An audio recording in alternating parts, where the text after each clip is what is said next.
Good evening, Backgammon fans. Bill Riles, Tara Mendocino from Ace Point Backgammon, broadcasting from the Fairmont in Monte-Carlo. Backgammon World Championship, 54th Backgammon World Championship. Tonight, we have a championship division main undefeated round of 8 quarterfinal match between a former world champion, Frank Frigo, who won in 1994, and Johan Benell from Sweden. Frigo's from the United States. Johan Benell, excellent player from Sweden. And the players are in the room. This match should be starting shortly, very shortly. I hope to be joined by any of several guests here soon. You can see Frank Frigo's playing black checkers at the bottom of the board. Johan Benell, white, top of the board. Johan's tall guy on the left. Frank's checkered blue shirt on the right with the glasses. And we're off and running. 3-1, double one. Nice opening sequence for both. 5-4. Frank's 2 down with the Johan having his 5-point made. Now these are, like I say, both supremely talented players. Frigo, this is his 3rd trip to the quarterfinals in Monte Carlo. He won the whole thing in 94. In 2002, I believe he said, he was in the quarterfinals. And 6-4, making the deuce point, putting a checker into the air. So, Vinny Ramirez is watching his fellow Californian. Okay, ace 4, so that's comes in with the ace. Now, as y'all watching probably know, and it started about 30 minutes ago, Victor Askenazi and Fernando Bracconi from Italy are playing on Stream 1 in a quarterfinal match as well.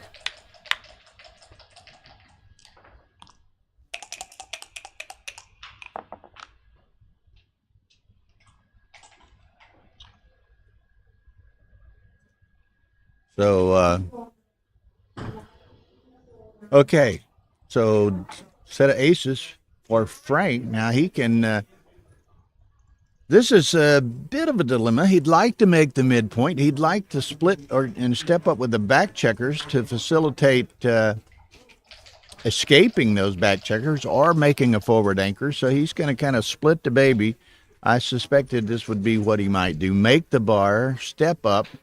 But Johan has quite a bit of ammo working on that home board over there, so Frank could opt to just go ahead and make the forward anchor and forsake the bar point for the moment, and that's what he chooses to do. 6-1, Johan's going to doubtlessly make the 8-point, which gives him a 4-point prime, 1 offset from Frank's checkers. Now, he'll play the 6 down. He could play the 6 out, but let's see how he selects to do this. Okay. Got a number of Frank fans in the house, and I know some Swedes will be watching Johan. Understand he's I didn't look up the actual ratings. He's BMAB rated. Plays around 3, I am told. Okay, double 4 enables him to make the 9. Probably he's going to play the deuce. Now he's a little bit ahead of himself.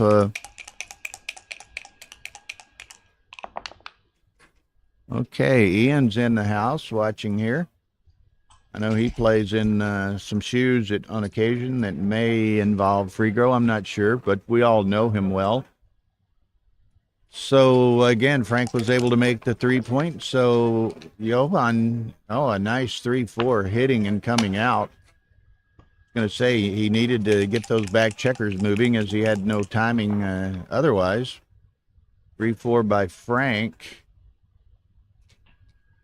Wow, now what's he do with that? I don't know. My suspicion is he's going to play to the 21 and to the bar. But that does expose a couple of blots to attack.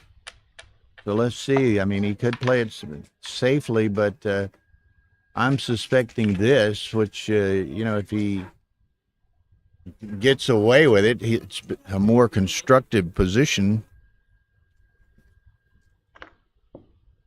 Okay, there goes the cube across. Johan has a substantial racing lead. He has a 5 prime with 2 builders. He's got another, the blot on the on Frank's bar and the other there. So he's got 2 blots he's shooting at. Certainly a strong double. There's no question of that. It's just a question of does Frank see a take in it? He has the, asset of an anchor. So, probably generally speaking, gammons are not in play. There's Lena Salen in the house voting for a Swede, and not surprising in the least. Fully expected, in fact. So both of these are 2 of the nicest guys you will ever meet. So I think this should be a great match. Both are great gentlemen and sportsmen, and Frank takes it. Oh, another 3-4, which I suspect he'll take advantage of that and run. And, so now he's extricated both checkers. Both checkers are correct. And Morton Howe, thank you, Morton. It's a 180 take. So huge take. Frank correctly gauged that. Going to run out and gives a little more difficulty and obstacles and Johan getting those 2 checkers around. Yeah, he'll want to stay there, so I assume he's going to play to the ace.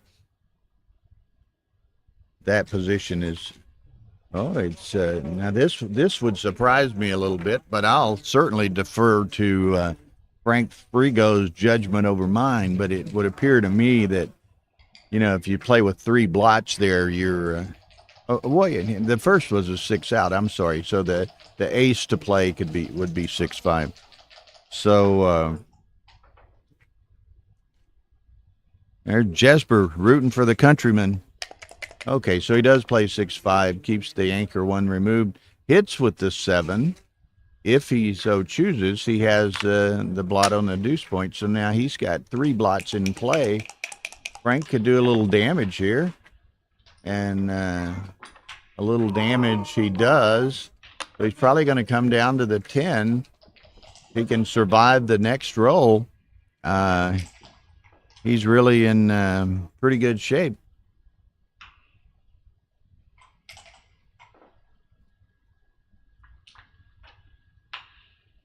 Okay, this is a key decision, but he really has very little option in my mind. I mean, what's his options? He could slot the 4, which I don't think he's going to do. He could play the deuce, which he doesn't want to bury a checker in there. But that's a single blot outside of Johan's home board, so he chooses to go in that direction. 5-3 dances. So now he can hit with a 5. He can cover with an ace. He can do little with a 6-4.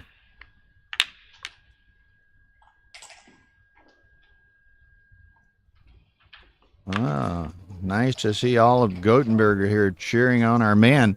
I didn't know Jesper is Johan from Gothenburg. I know he's a Swede, obviously. Ace tray, that comes in. Whoop, throws it and hits. Nice roll. Now Frank's got to get the second anchor, or roll a 4-6. Now he can play to the 22 and hit the blot.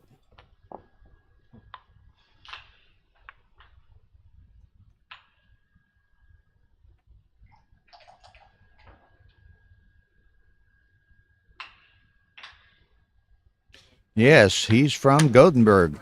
What a hometown boy for Jesper here, and he does obviously hit that. Now he's got to evacuate this bag checker, I think. Indeed. So now Frank needs to make the 4. Frank would like to roll an ace or a deuce to get up to the edge of that prime.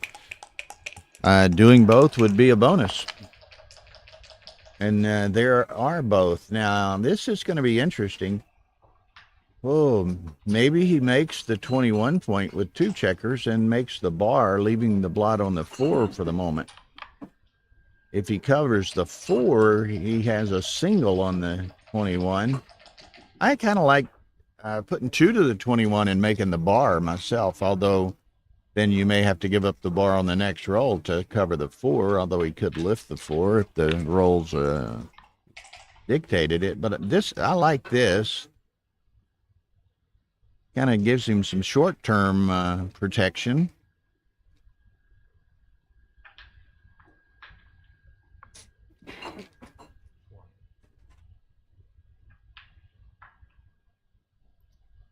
XG says 2-1-2. Oh, okay. XG says make the 21 point and shift. Okay. That's, I didn't immediately see that, but it certainly looks good upon going toward. Yeah. And as Ian says, making that shift, putting Johan in the air, puts a lot of pressure on his roll, and were he to dance, then of course Frank has the opportunity to make the 4 point and or to hit with a 6. So like I say, this is a tough roll, and again, Frank, like most of these elite players, okay, this is yet another option. He's willing to, I mean, this is a very critical role early in this match, and he's willing to spend the time necessary to try and make the accurate decision. You have to pick your battles wisely and judiciously. There's the cover now. Now Frank may well have to. Oh, that's Johan's roll, but Frank would like to see a 2-1 of his own right now. 4-2 it is. So he can't leave with one of the back guys. So he's gonna. What's he play? Ace and Trey.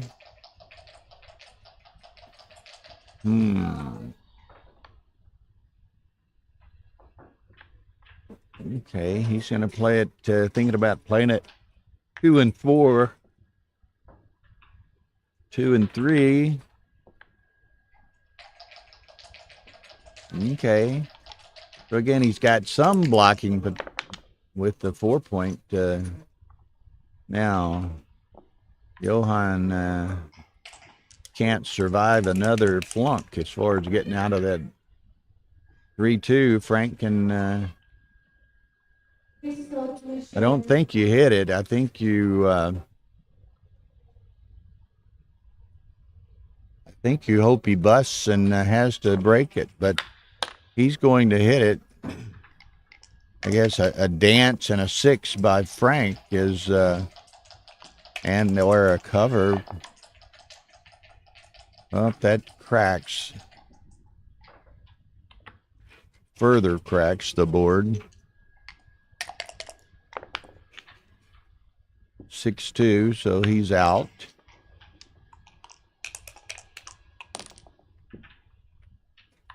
Two, 1. So Frank moves puts a spare checker on his edge of the prime.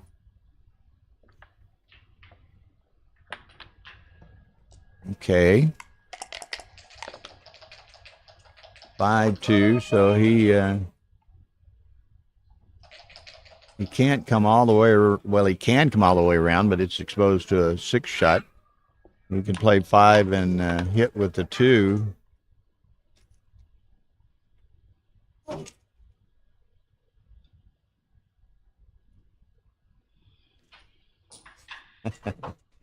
Might hear a little chatter in the background. Mark Olson's wife and 3-year-old arrived today, and Frederick has had a long nap. Mark said and is probably going to be wired for the evening. There's a nice number, 3 to hit, 6 to come out. Now Johan needs to perform, dances. The Mark still or Frank still got a long way to go, but at least he started. Well, that moved more freight in the wrong places than he wanted to do.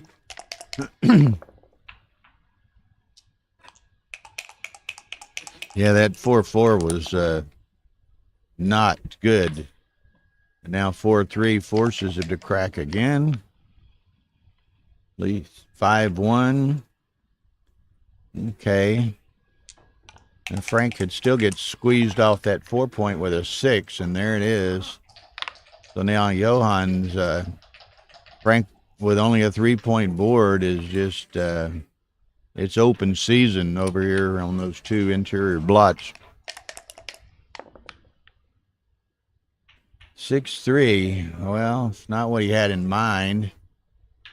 That does hit the checker over on the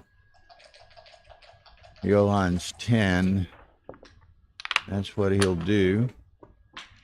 Okay, Frank favorite to make a anchor, but didn't do it. Uh-oh. That's going to make 2 points with 2 in the air. Now Frank desperately needs an anchor. Oh, nice shake.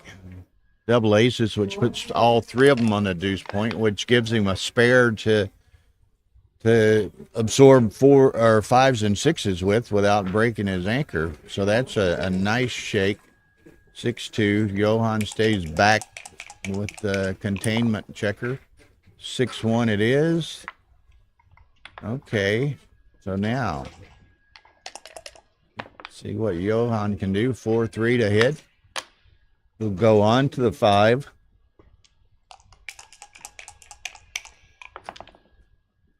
Deuce 1, nice shake there too. Frank's been quite fortunate with some nice rolls against this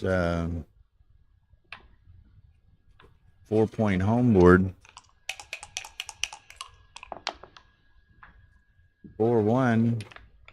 Frank needs to get a 5 or a 6 and get that checker moving. Another ace or a deuce without a large number, and he loses yet another home board point. 5, he gets it moving. And it's good news and bad news from Frank's perspective. Bad news is he's not going to win this game. Good news is he's probably not going to get gammoned either. So, it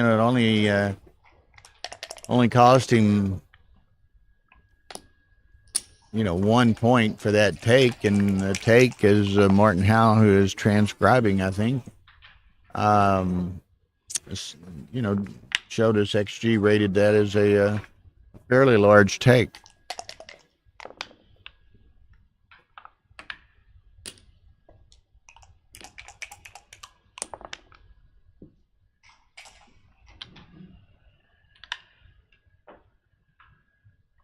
Six. Okay, he's just going to try as best he can to ensure beating the gammon. There's little hope of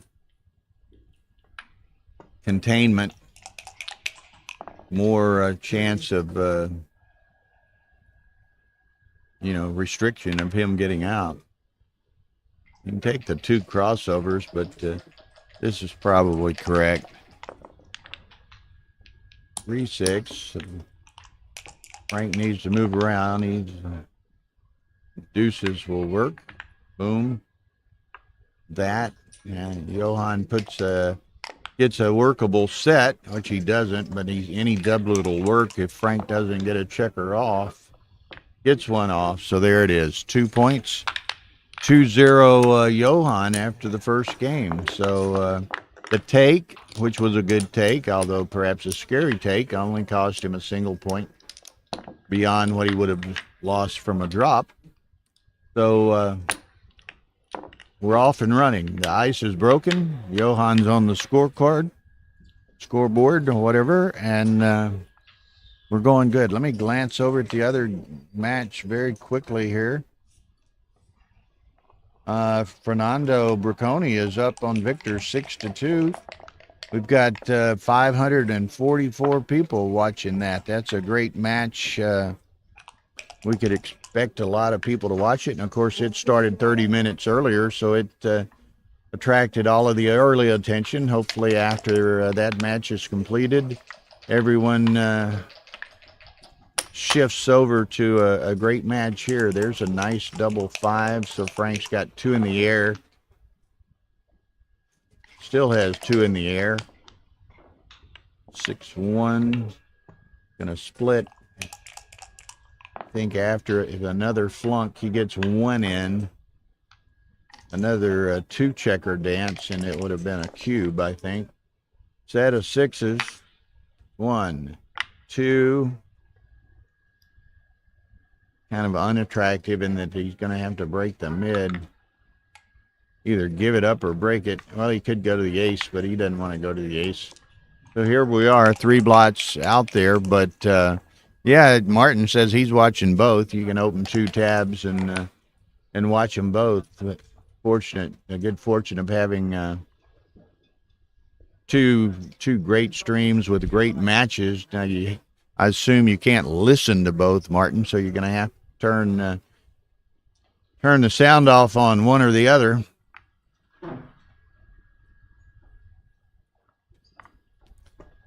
Okay, so Frank desperately needs an anchor here. Gets the anchor now. You know, Johan, he was willing to play on. Now he might be more prone to cash. So let's see what he does. Frank has been able to accomplish nothing to this point.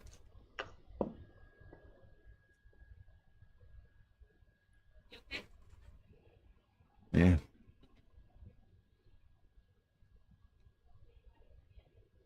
Okay. He did choose to cash this. In his mind, he probably wouldn't be disappointed if Frank took it, but Frank, I think, wisely lets that one go. So it's 3-0, Johan. It's a double by 078. Oh, another take. I'm surprised that it would have been a take.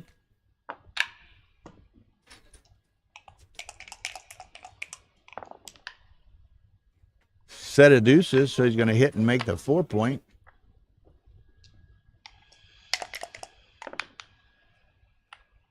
Five, 1.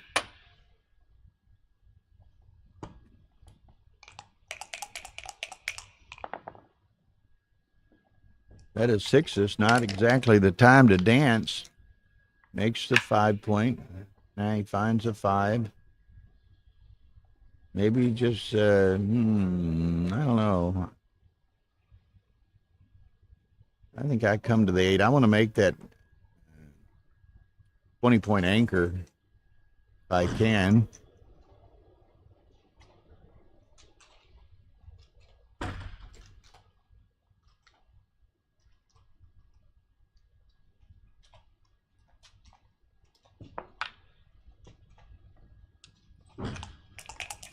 Okay. 4-6. What do you do with that? Come out to the 18, perhaps. Now he runs it on. Gets hit. Flip the back. Yes. Okay.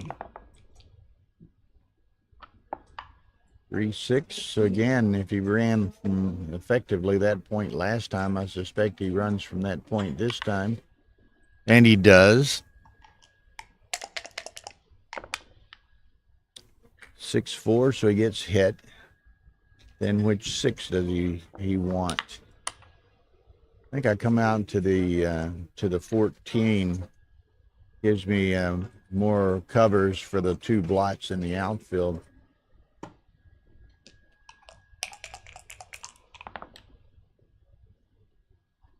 3 ace.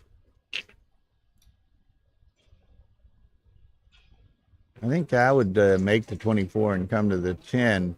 You play it to the 21 or 22, then you're under fire. That's another option, of course, but he does have three checkers bearing on that 4 point. Toby will be here in 20 minutes. It's going to be his hotel. Okay, thank you. So we've got about 15 or 20 minutes. We're going to be joined by Tobias Hellwag on the commentary here. Great guy, great player, great friend, and be some great insight on from a world-class perspective. He's staying at a different hotel, but he's heading this way.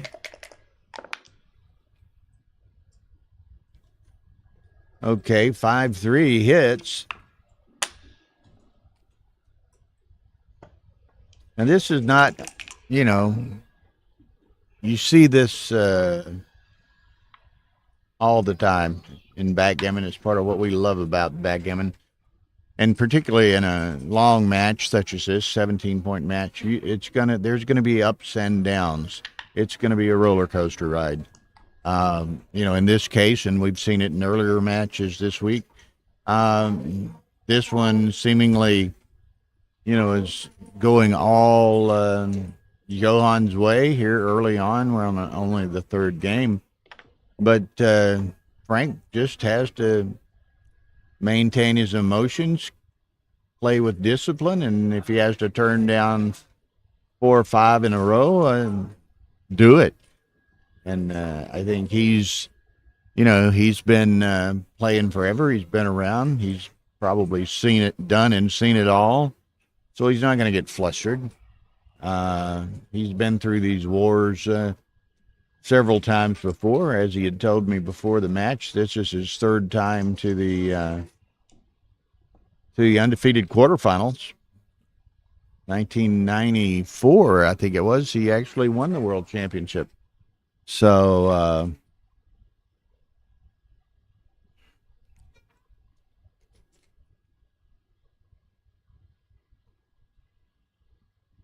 again, where for some of us, it's maybe a snap drop with so much ammunition, so many, you're already outboarded, you got 3 back. We might just say, let me out of here, and I'm glad to get out of here. But, Frank gave it due consideration to make sure he was doing the right thing. So, again, it's the discipline and the removal of emotion from the game. And 4-0 Johan.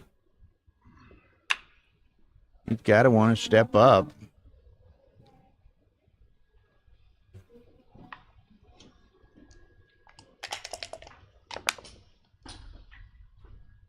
Okay, Morton says that was a no double and a take by 473. So Frank's off to, a little bit of he took a big take, which surprised several of us in the first game that it was a big take. In the second, third games, he's apparently dropped 2 big takes. So sure he's not off to a good start from a PR perspective, but he's only down 4-0. He could have been down 6 or 8-0 if he had taken those takes and they'd gone south on him. Okay, Mark Olson has sat in on the commentary on the Victor Fernando Bracconi match for a while. Mark really enjoys doing commentary. He's a very, very busy guy, and he doesn't have too much opportunity to do that, but he's sparing a few moments tonight to take over for a while. So Now, tomorrow, and I'm not sure the time, next time I see Arta come strolling by here, I'll stop him and ask him. The Super Jackpot starts tomorrow. Now, they, played and completed the High Roller Jackpot, which was a 7,500 euro entry. The Super Jackpot, I think, is a 1,500 euro entry. And I think it's 1,000 euro entry, because Car and I were a bit surprised that it was the same entry as the main event. The main event was 1,000 plus 250 registration, and but my understanding is they've sold out the 64 and the Super Jackpot already. So I suspect there may be some consideration of opening that up to perhaps 96, because there may well be some other people that would like to play, and there very possibly some who would rebuy if they lose in the first round. So I wouldn't be surprised to see that opened up to a 96, and that's always, it lets more people play. It raises the prize money. The director and the tournament makes a few more bucks off of the rake with a larger field. So it's, attractive in a number of respects. Looks like, what's this, fourth game, fourth verse here. Off to somewhat similar situation, although Johan is participating in having more checkers back this time. Okay, 3-2 for Johan. What's he do? Make the 18?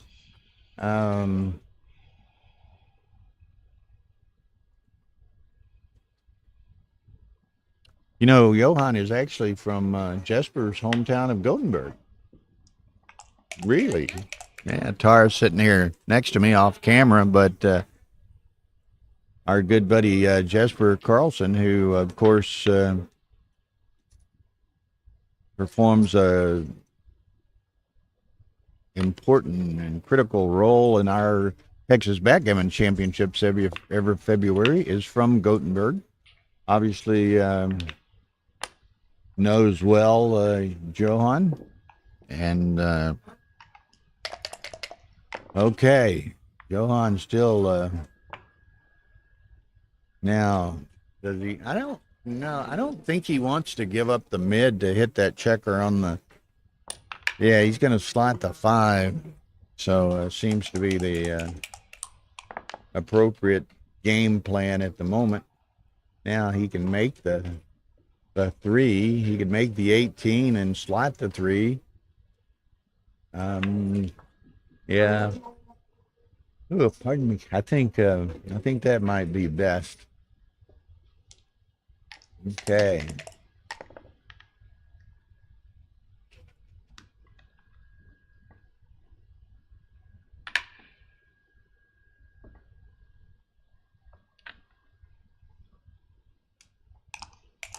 Okay, now Frank, 5 and 3, he can make the 3-point. So finally, and getting a little bit of something done. Set of 3s. He can do that and then come out to the 15, I guess.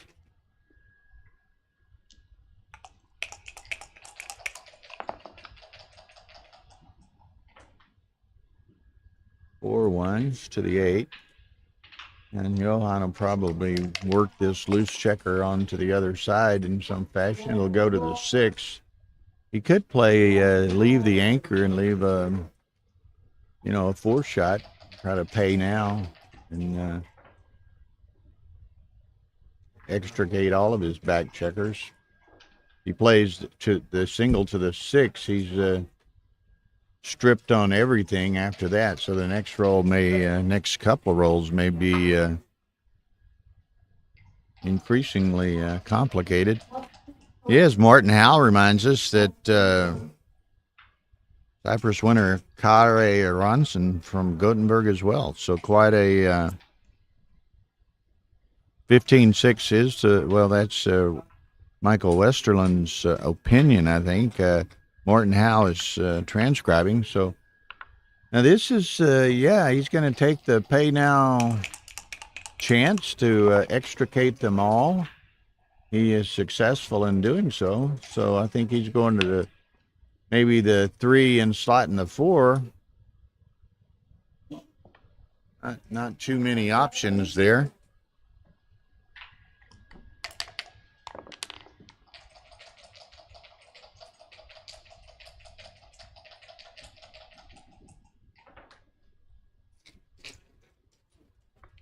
Okay, so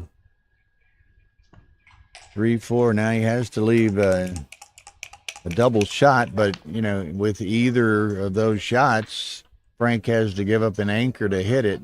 He can hit this, but I don't think he will, because he can hit it, but he leaves the anchor in Johan's home board, and he has a blot over here in his own home board that he can't address. So, but he does do it. This would, rarely is hitting terribly wrong, but just seems to be, an invitation to the party here. There's a 4, no 2. Guess he'll have to play 10-8.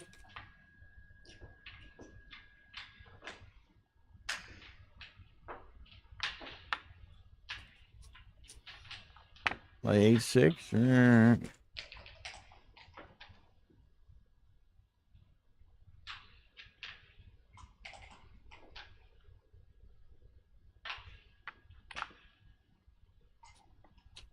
Okay, he's going to play at 8-6, which, there's some advantage to that. What was that, a 2 ace?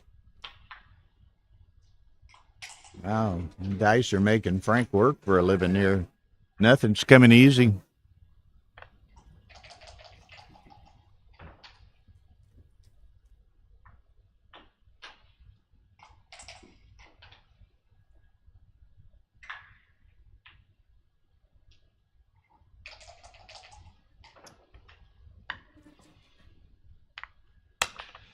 So, of course, he doesn't have many options, but this is big. The 4 blot play, and he's outboarded on the other side. 5-3. So he's going to hit him. It's which one does he hit? He's going to be playing the 4 blot option as well.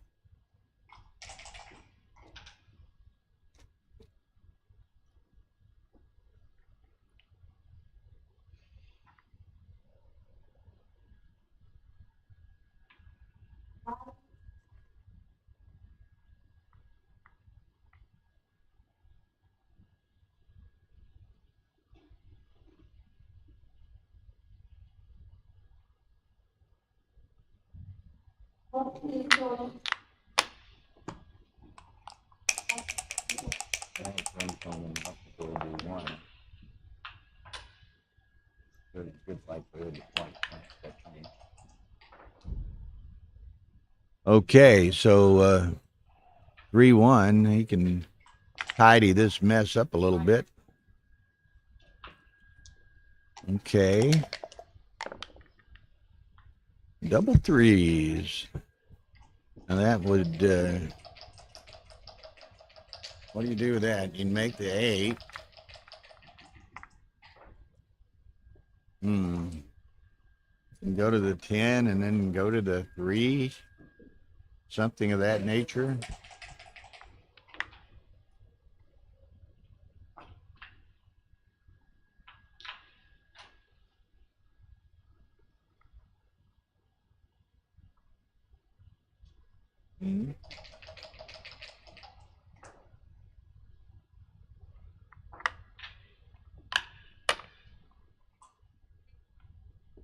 Maybe, are they still there or are they gone?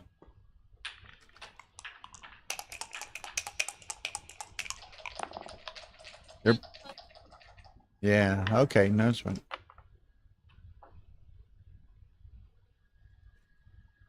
Okay, deuces.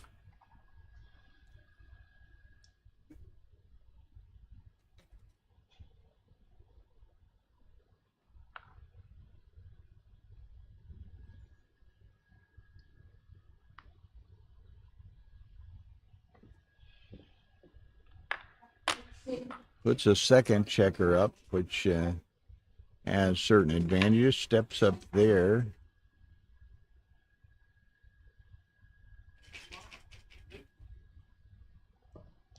Okay, so 3 blots, but he got a dance. That's attractive. Johan's not going to want to do that very often to a 2-point board. Here, I guess he's just going to make the 2-point. Would have liked to made the 4-point, but didn't have that opportunity. 5-4 gets them both in. Now Frank would like to make the 21-point on the other side. I can't do that, but he can flee with the back guy.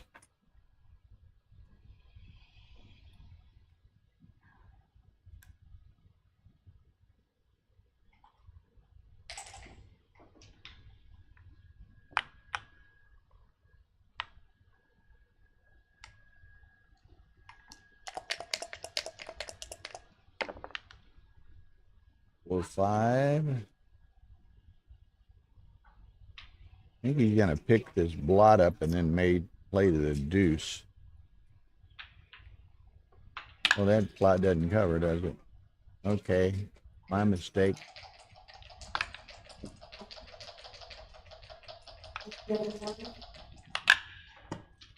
Okay, so he's going to leave that there. He's got a 4-point board. Toby, my man. Tara will be back in a few moments, and she'll pan the camera around. You can speak into the mic.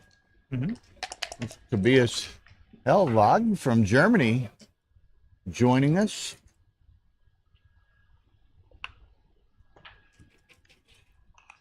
Can I adjust it? Yeah, you can move it if you'd like. Just when yeah, that's fine. And Tara will be here in a moment and move the camera around, get you better in the picture and show you lovely face. Thanks. But it's been an interesting match so far, and that pretty much everything has gone Johan's way. But Frank's a very experienced player, and He's a world champion. He did win former this world event. champion in Yeah, '94. right. Yeah. But it's interesting. He took what was a scary big take in the first game and lost, but he wasn't gamming. But the next 2 games, he dropped 2 huge takes in a row. But and they weren't obvious necessarily, but by XG's evaluation, they were huge takes, and he dropped them both. Maybe he feels that he's dominating his opponent and doesn't want to gamble on Giving away diminishing. large numbers. Yeah, it's hard to tell because I haven't seen it. But usually he's very respectful if he probably thinks good about his opponent. So if he thinks it's a take, he usually takes. Yeah. Yeah. And you probably know both of these gentlemen fairly well, huh? I don't know Johan. I don't know You not? Johan. No. Okay. No. He's from Gothenburg, which is where Jesper is from. And Yeah. Jesper just says hello to Tobias, by the way. Thank you. I've seen his face before, but I never saw him Jesper playing. told me yesterday he's about a 3.8 average PR player, so he's a GM1, I think, on the VMAB scale. So they're probably at the same level, if this is true. Mm-hmm.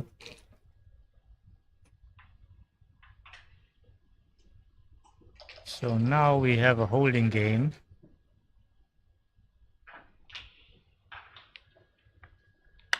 And we don't have a pip count. Let's check.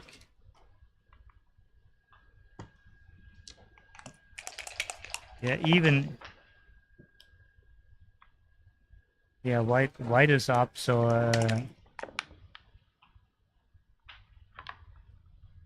It's up, but he's got the anchor still in Frank's home board, which has some Exactly. advantage, but yeah.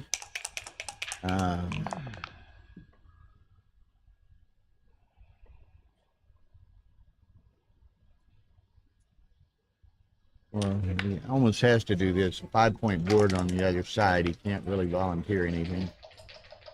And he doesn't have the rolls for it. Right, 3-6 and double 3, even if he wanted. It would have been a good moment with the blot. Well, this is a great roll for Frank.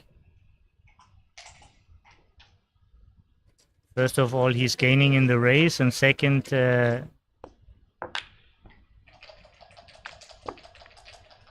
think he's doing the 10-point now. You think Yeah. I'm thinking this is the play, and then Yes. play to the 6. Yeah. They are not really alternatives.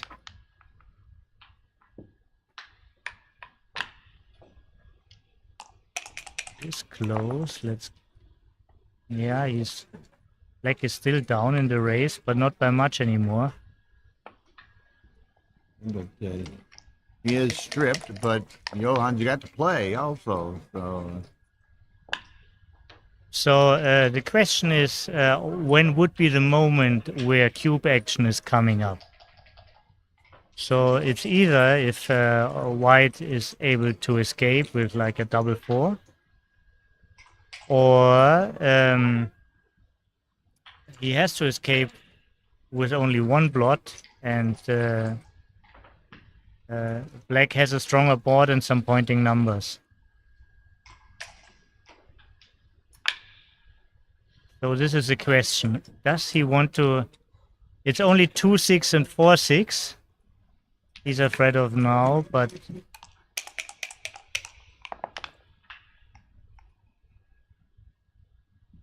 Look at there. Yeah, this looks good, making the ace, right? Yeah, I see why not. Yeah. Keeps the blocking Every- blockade a bit longer, And every point helps him. and he's in a cracking mode and see, almost. this is the thing now. He saved the 6, and actually the 6 didn't help him at all. Mhm.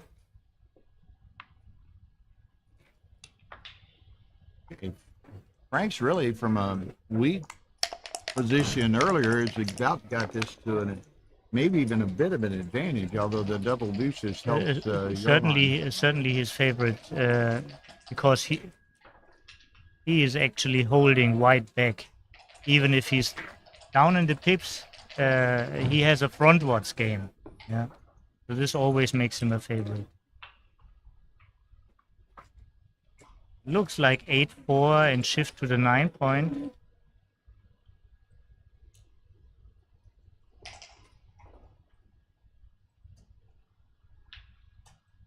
You can see he wants to keep control. It's unpleasant to give the 6s, but oh, White has it right. Johan. Oh, I'm wrong on the wrong side. White has it. This is, of course, this is very clear, crystal clear. Okay, 3-2. Yeah, it's fairly close. White may Very, be a very touch close. ahead, Yeah. but okay, he can clear them both. Yeah. With no contact. Now he's a good favorite. Okay, and as y'all notice there, it's down a checker doesn't count, and we're playing responsible moves. Legal moves are not the rule here. Johan's doing a quick count. 36, 541, 51, 63. He's up 3, he's up 10, he's up 8 pips. That's what I count. So this is probably a double then. Absolutely. Yeah. And probably just beyond where Frank could consider taking it. Yeah. Victor's playing currently to answer the question. Yeah, he might did some adjustment for the spare on the ace, but I think 8 pips, 8. Oh, completely different. So it was 17. Fantastic. Thank you, Tara. 17 and 24. So now should be like dead even. Dead even, Yeah. Or 1 pip. Yeah. No. No, it's dead even. Yeah, you're right. So White is a favorite. More checkers off, better distribution. Now, Was a favorite. Black just won the game if nothing incredible happens. Yeah. So this should be So just a 10, double that's pass. a double pass. Yeah. It's too many pips. Well, that and score-based as well. Of course, in this long a match, it's not a tremendous influence. But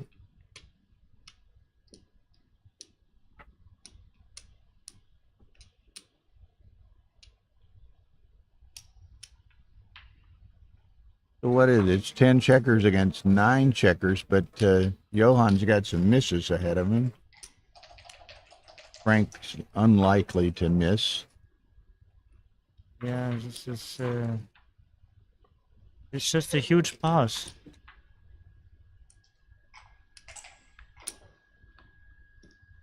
And he knows it, but of course you always want to make sure this is and there's nothing wrong. They have a lot of time, yeah. And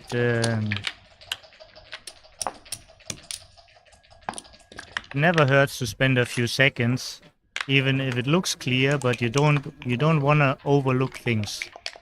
Perception can fool you. Always easier for us than for them. Yeah. The heat of the seat, that's what we said. The heat of the seat. It's kind of like the old quote about being in the arena, you know? Yeah, exactly. Exactly. We are not losing anything by being wrong. Yeah. But this is a very serious match. This is a very serious match. There's a lot of money in the pot. There's a title, yeah. And they are both undefeated. So this is a lot of equity. And I think this is actually the money round. Yes, I know it's the money round. The winners are the winners cash. That's always good, but whatever they cash, they expect more. Right. Yeah. It's just the winner just gets the sheer minimum, and even the loser is in good shape. I think the loser has to win like an additional match to also come to the money round. Mm-hmm.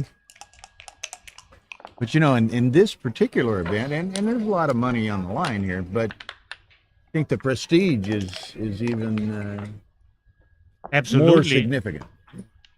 This is the biggest title we have. This is the biggest title in our game.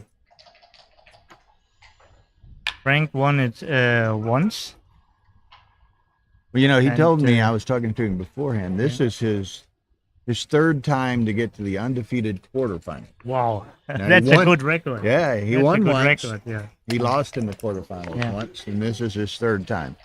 I think actually the first time he won it, he was here on his honeymoon. Yeah, he has a Italian heritage, and they were visiting part of the family or whatever, or doing their honeymoon, and like on the way back, they stopped in Monaco, and he won the And title. lightning struck. huh? Yeah. So what's going on here? Black has a checker on the bar. Yeah, Johann rolled a set of deuces, which Yeah. put 2 in the air. Frank had moved up to the, Yeah, magic swing, right? yeah. Then managed to get only 1 in. I And don't think Johann Frank has also had danced. anything yet. Well, he's shooting at a 7. This is pretty strong, but it's not a force. He gets a 7. This changed everything.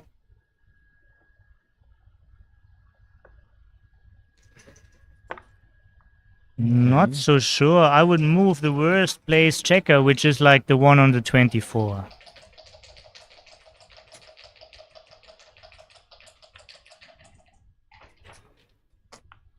The anchor is an asset still, even if if Frank is on the bar. Still, it's good to have an anchor. Okay, so now here's several options available to him. Yeah. He can make the anchor. He can come in and hit on the 10, which apparently he's choosing to do. This is a quick play, but it's active. It's another fantastic roll from Johann. Huh? That's clear. Probably link up, right? Mm-hmm. He sees his buddy on the 15, the 21 checker. It's always good to keep your man in contact. 2-5. Least he is in, but it's pretty ugly.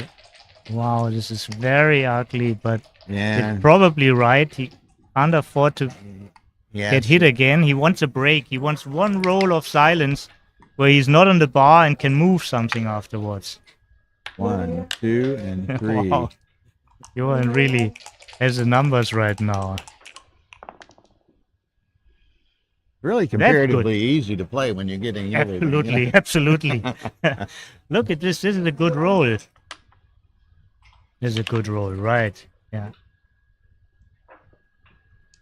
So what speaks for Frank is that he has an anchor and his opponent has also 3 checkers back. But what more speaks for Johan, as he has more of a prime, and also he's controlling the outfields. Right, he has more of a prime, and he's on the edge of the lesser prime of Frank's. Yeah, he has a better anchor, he has a better prime, and he's controlling the outfields. So I would always consider to double. Even now, I mean, what can really bad happen to him? Some good things can happen, like he's rolling the 2. Nothing really bad can happen other than in a long sequence. So I think he's always a favorite. He should double, and you see this is a pass. It's okay. At least in Frank eyes. So far, exercised some pretty good discipline. Yeah. Looks like they're gonna. Tara? I usually don't like to pass when my opponent is on the ball and I'm not. Yeah. These are usually games I tend to take. Tara. They're coming out for a break. Yeah, they're taking a little break here. Let's just glance over here real quickly. See what these guys are doing. 8-6 Bracconi. But looks as though Victor may take the lead. Here. He's got a 6 prime, 3 behind it, and a 2 cube in play. So.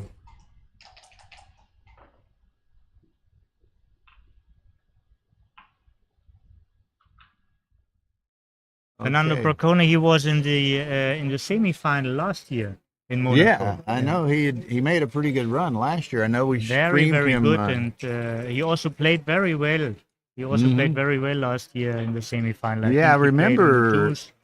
Yeah, we streamed him once. Maybe it was against Zdenek at some. Yes, I believe it was against Zdenek. Yeah. So now apparently. He's around also for like 20 years now. Yeah.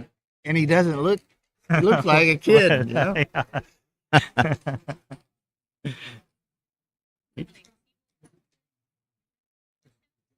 Oh, it was Tebow that he played.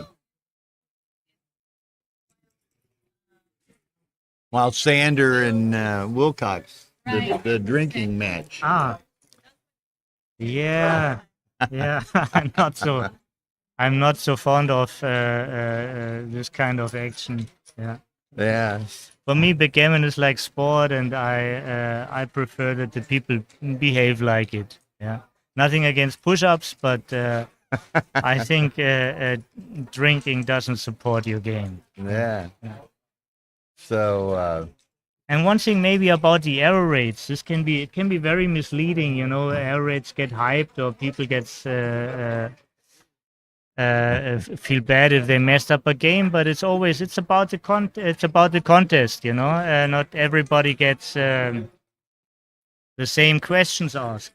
Yeah, exactly.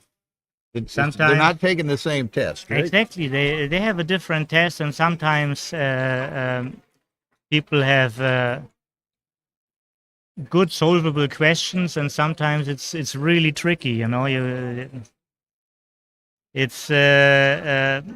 We should focus on the on each move, you know, and Yeah. not on the air rate of a match. Yeah, Of and, course, air you rate know- means a lot in the long run, you know, like after 100 matches, this is Yeah, but It's a good I agree. indicator, but, It's a great indicator, but yes. it's not the holy grail, you know?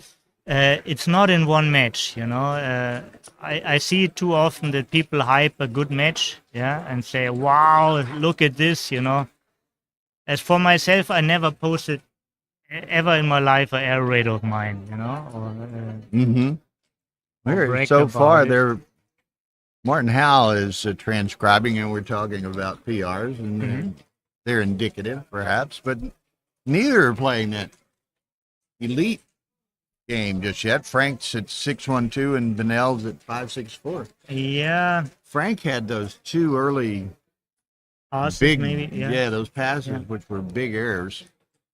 So that's But there's also something to say about this tournament here. So the most people are here already for 1 week, playing for 1 week, yeah. and it's just the amount of decisions doesn't always help the quality. Yeah, I mean it's draining. It's very draining. You know, you're in this room. It's a fantastic room. It's a great atmosphere, but you don't see daylight. Outside, it's very humid and hot. Inside, it's sometimes very cold with the AC on. And a 17-point match usually consists around 300 decisions, and it's very tiring to play two of these matches. Yeah, and you play, you know, a single match might last 3 hours or more. Yeah. You play two in a day, and I'll tell you, this type of thing is more, the mental exhaustion is worse than the physical exhaustion at times. You know, if you're out running or doing something, the mental exhaustion it's really trying, you know. Well, for high quality, you always need a kind of freshness, yeah. And after a week, it's not so easy to maintain this freshness. Yeah. After a week of tough decisions, and especially at night, you know. I mean, it's good that people have a long break between these 17-point matches. One is played at 2 p.m., one is played at 10 p.m. But 10 p.m. is very late, and it's, you know, 1 a.m. or later when you finish. Many people aren't staying in the hotel necessarily. So yeah, they have a way. They have a way. The hotel is expensive, and not everybody is here. So this is all a little minus for super good performance. Mm-hmm. Now the Super Jackpot starts tomorrow, I believe. Huh? Yes, it starts also late. It starts at 10 o'clock. Yeah. Yeah. 10 p.m. Tomorrow night starts at 10 p.m. Yeah. Are you playing in that? Yes. Yeah. I hear they've sold out a 64 bracket.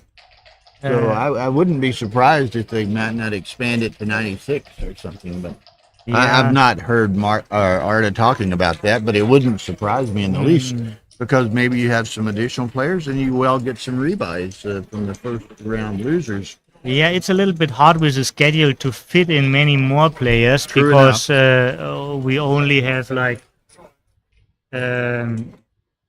basically 3 days left, and there's also the last chance, and maybe some super jackpot players are also still involved in the tournament, and not so easy. Yeah. Not so easy. Look at the time management. I think they did pretty well. You can see the clock. Hey, Tom. What? What? I cannot hear you.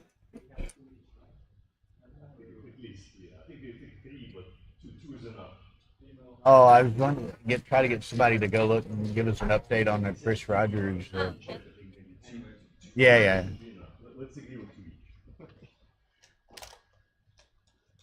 Yeah, we'll get an update on that shortly. Ian, yeah, I've always been a little bit surprised that they start the Super Jackpot so late. Mm-hmm. So late in the week. I mean, you got a 64 field. That's 6 rounds in a knockout format.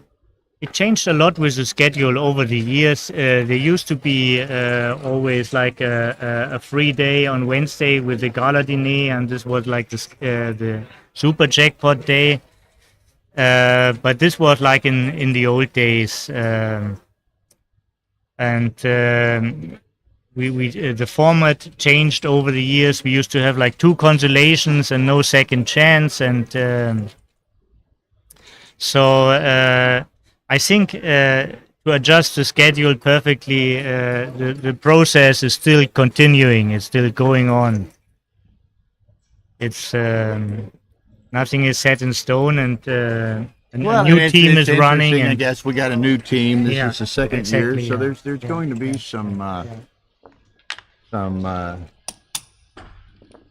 differences. So it continues now. So before the game, is there anything to be concerned about the score? Not really. I mean, Johan has a 4-point lead. It is a lead, but It's a long match. it's a long match. It's a long match. Yeah, I think I wouldn't do too many adjustments here. I wouldn't be, if I would be frank, I wouldn't be worried yet. Like trailing in a match. I would just focus on the moves. If my mental shape lets me to do so. Yeah. Sometimes you get excited. What can you do? But there's no reason to be concerned about trailing in this match like that. So there's a 6-3 for Frank. So he decides to attack. Not so sure. Well, okay. Johan rolled double 4. There's an indicator he is up in the match, so that's maybe why you don't like to run. And if you attack, it's usually the 6 down. It's less shots, less reshots, because the ace doesn't hit you when you step 24 to 18. You check the score on those other. Yeah, and this is the better hit. Okay. I understand. Yeah, even though he was down in the match, maybe it looks like running could have been a better choice with a 6-3. Okay, although he has managed to. Well, we have a It's saying like, 2 anchors don't now. worry about spilled milk, it's already done. Yeah. So let's look into the future. I think we all have that. Thing. Yeah. We have that in the States as well. Mhm. Oh, this is a great roll. Look at that. So That's this is up. for sure the Make the 21, 3 right? point. Yeah. So there's a good thing. Not only he's in possession of this point, it also means his opponent can't possess the point, because that's exactly what Johan's dream is, to access the 4 point. But now he can't do it anymore. So that one was a clear choice, and the other one, I think so also. He made his board stronger because shots can come up soon, and he needs them.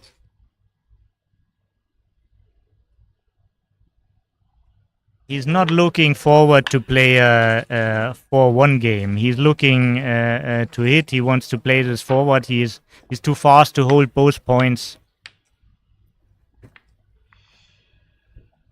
Yeah. Make the board stronger and lure him off the anchor. Not actually, he's not wanting. He doesn't want to lure him off the anchor. It's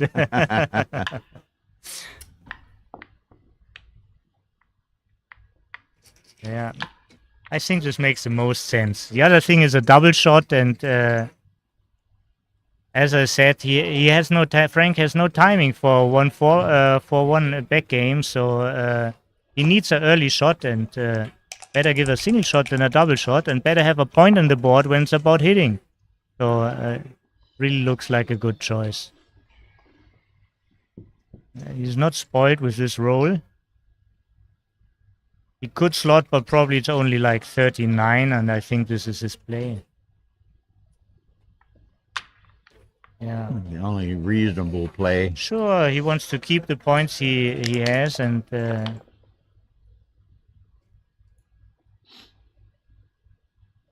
so for sure he's not going to make the bar and leaving a triple shot.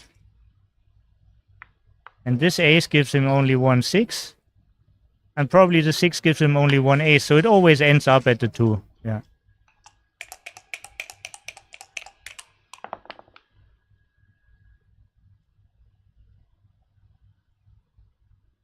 Maybe now slot the 4. Yeah. But then you go to the 6. Exactly, yeah. I mean, it's easy. He needs a shot, and when he hits a shot, he wants to sport efficient. So, so it's a forced roll, and he plays it fast. I always like it when the players play forced rolls fast. First, of course, you want to make sure it's forced, but then no reason to there's waste time. Exactly. Nothing's Yeah. going to change. absolutely. Just do it, you know. And some people shake their head. Oh God, what a roll! But it's forced. Just do it. And I think this is a very good choice. Yeah. He's winning from holding that's a shot somewhere. wide at his bar point, yeah, and for that he must run with the back checkers, and of course, yeah, this is a moment. It doesn't get better. Not getting better. This is the moment. Yeah. And You're leaving a shot anyway. Of course, it's a double shot, but you also want to leave the shots while the board is still weak, you know, after he made the 4 point and flooded the outfield. Maybe it's worse. Yeah, they both have a 3-point board. I would have done the same, but I I volunteered a lot of times this tournament when it wasn't right, but now you know, really just keep going, huh? Yeah, no good alternative. Yeah, very good for Frank to hit the shot. And Johan missed. That makes the match a little bit exciting again. Yeah, I mean, Frank, he's got some work to do, but he may think about getting frisky here soon, you know? Maybe all... So 3-6, 3-2, 2-1. Covers with a 2. Covers 3-6. 6-5 getting missed. 6-5 hit. 4-1. There are some numbers, and I would have taken my time to count them. Of course, he's down in the race. This is not my choice. Would you think about hitting 2? No. No. No, very often it's not so many extra shots when you hit 2, so the consideration, but you do need the 4 point, and the spare on the 6 helps you to get it, and I think you're leaving less shots by not hitting twice, and you have more covers. Yeah. Which you need, and getting out is actually a great idea. That's a good number. Okay. Very lucky sequence. And now is the question, can Johan still take? The double is pretty clear, but can he still take? And I actually wouldn't. This is a position he has no real contact to his own man. The best he can roll is double 6, and even then it's not over. Well, double 6, it's... Yeah. Oh. Wow. I think that might have been a bit optimistic. Wow. Yeah. And considering the score as well. Yeah.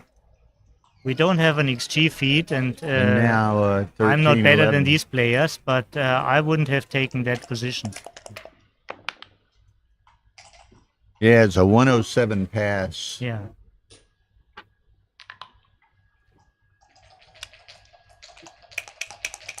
Yeah, he's going for the better point in the board. So his best chance is probably to get a fly shot or a big set. Yeah. More likely probably to get a fly shot than a big set. How about this, Toby? Do you come out and maybe play 6-5? Yeah. I think this is a good option, yeah. He's not under pressure in the home board. Now he is. Now Wow, he this is. is a great shot actually. Now he's going And to he slot. has to hit. Yeah, Yeah, this is a great shot. Yeah. This is a And great this shot. is if he does make this play, which I think he will. Then the Yeah, he next will. roll is the key roll of the He entire yes, game. exactly. You're right. Yeah. No, he has to hit because But look these at those matches when you come by. the hit come does back. protect many more hits he would give otherwise. Yeah, he's protecting the other blots. There's actually a very lucky roll, and Johan takes his time because he has a lot of time on the clock, and there's nothing wrong with it. It's decisive. It's always nasty to play with 3 blots, but if you take this decision, if you take this take, you this is what you have to do now. Well, I think you have to play that 5. Absolutely, It's just yeah, a yeah. matter of the ace, and No, I think this is no, the correct yeah, ace. The ace protects. The ace protects the other blots. Yeah. The ace. Oh, this is so big. That's brutal. This is so big, and now we probably have an even score soon. Yeah. He's a favorite to be a favorite for the gammon, but he's not a favorite yet to have a gammon. Okay, that. Oh yes. So Very another good. brilliant roll. Now he has 1 out number, 4-4. Not anymore. Makes the Not anchor. anymore. And now he can play checkers around. He probably sits there on the 21 for a bit, because if Johan comes in with an ace and an ace 4, ace 5, ace 3, Yes. he gets a chance at another checker. Yeah, you're right. And also, I think it's also good not to slot. I think he did a good move here. Yeah, because it's just too much swing on the 1-6. Too much swing. Yeah, but you can't hang around there forever. And Well, this gives him total control of both outfields. yeah, also if he would stayed longer, it would be. On the other hand, it's always a trade-off. You're weighing different things, but it would have given an inflexibility on the other side. So now you don't need the bar anymore. You just play in with a good distribution. And then to the So this 6. is either you go to the 10 and play 11-6, or you do that. Yeah, there are many fine ways. Basically, you wanna. The 4 is 8 to. Oh, he still does it. Still does it. Well, if you make it now, you only have to clear Yeah. it. Yeah, but But now he does after force he the entered, crunch, you know? if the opponent enters with the ace, I wouldn't have done it. I would have played 8 to 4, but this is all very small. Yeah. Yeah. 6-6 doesn't play. 5-5 is safe. This is a good move. Yeah.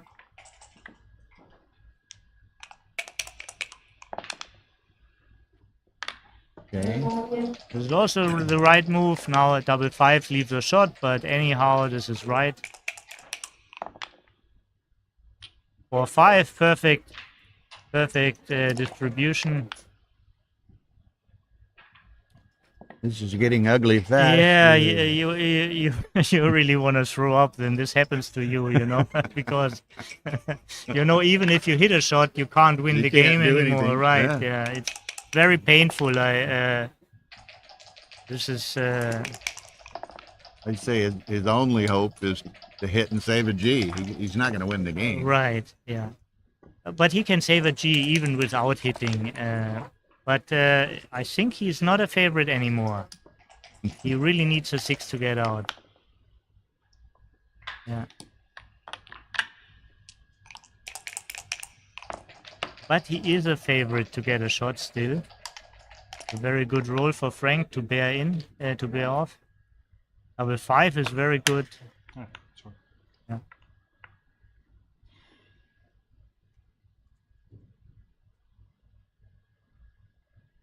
Yeah, and he can't. Right, he's fighting against the gammon. He's fighting against the gammon. This is it's right to leave with 2 of the checkers. How you do it is a technical thing, often it's small. Often the difference of the distribution is small. 3-2. Not brilliant, but he made 2 crossovers. I think he's a small favorite to save the G.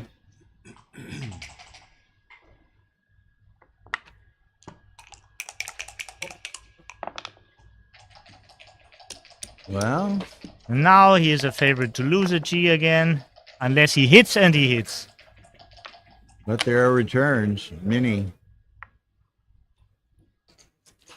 So actually, he would want it to save the blot on the 6, but he can't do it with a 6. So I think it doesn't.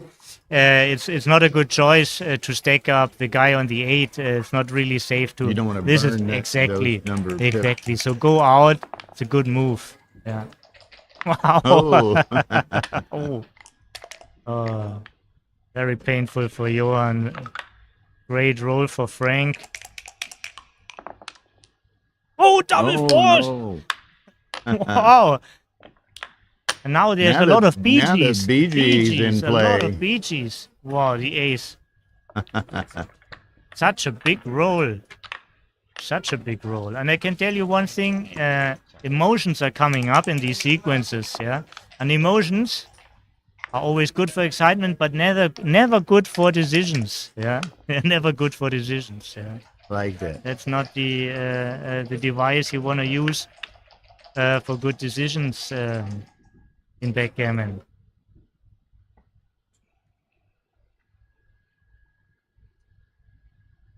Did you go upstairs? Did you look at my matches? So, oh, and another big set, amazing! And this time he's completely safe, and there's still a lot of BGs. There's some yeah? BGs out there. Oh, he No. gets out. Okay. All saved, yeah, and that's good. Yeah, he needs to get out with all of them because there are only 4 left. Oh, Yeah. So this so is. Yeah, Can't he do has it. too many Can't do it. crossovers. He Can't can't do save it. it. okay. So But there's never, never do an early handshake unless you're 100% sure. Right, Just right. roll and see what's happening. There's. now we're to a 12-point match. Yeah. And this is always a good advice. You never look bad by making an additional roll, but you look very bad, if you gave Screw up. up, yeah. Yes.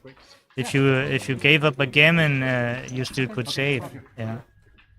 Okay, you drop a die. Now he wants to take a bit of a break.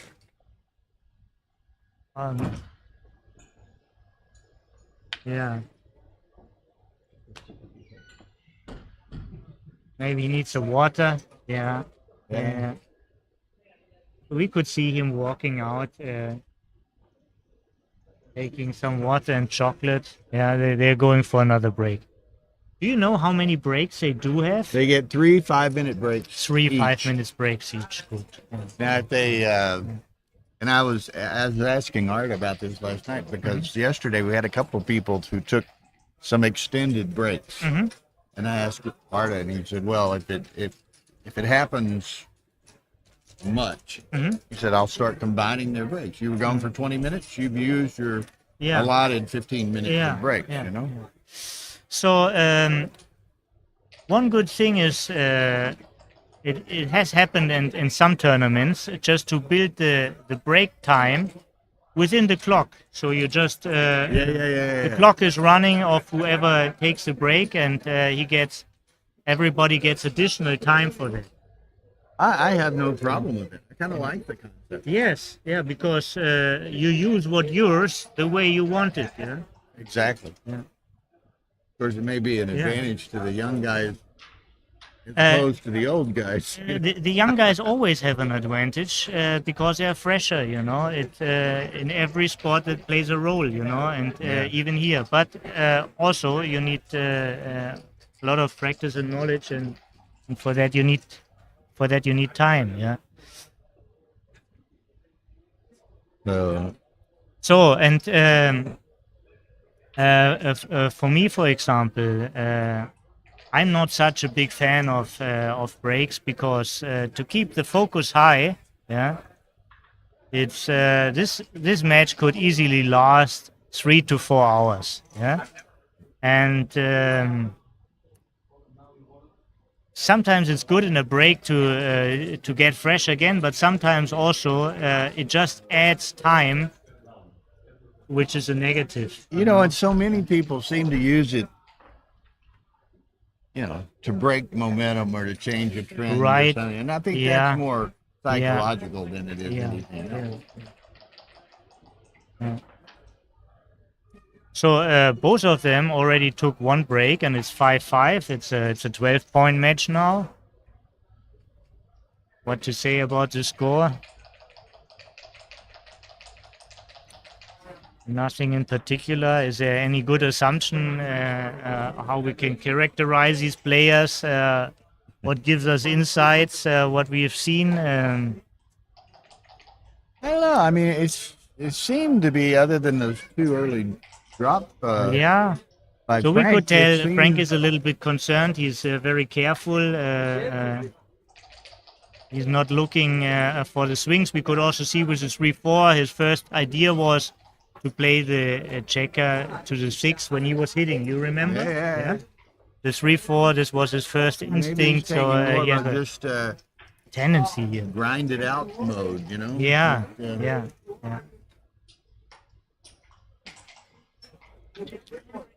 Yeah.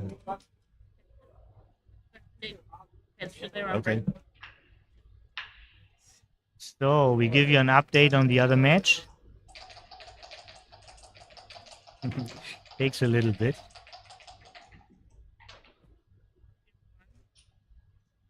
Tony Diamantis, Okay.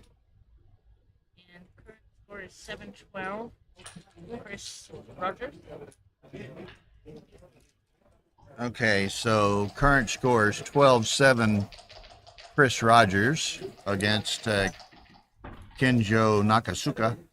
Ah, another interesting match. Yeah, and she said, and she didn't tell me the number, but she said Tony Diamantis or something like that is Yeah, up by 1 over this yeah. Bilali guy from Israel.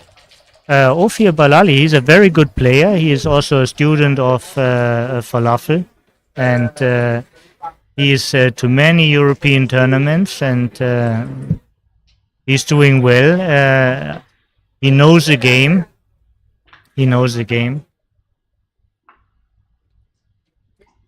So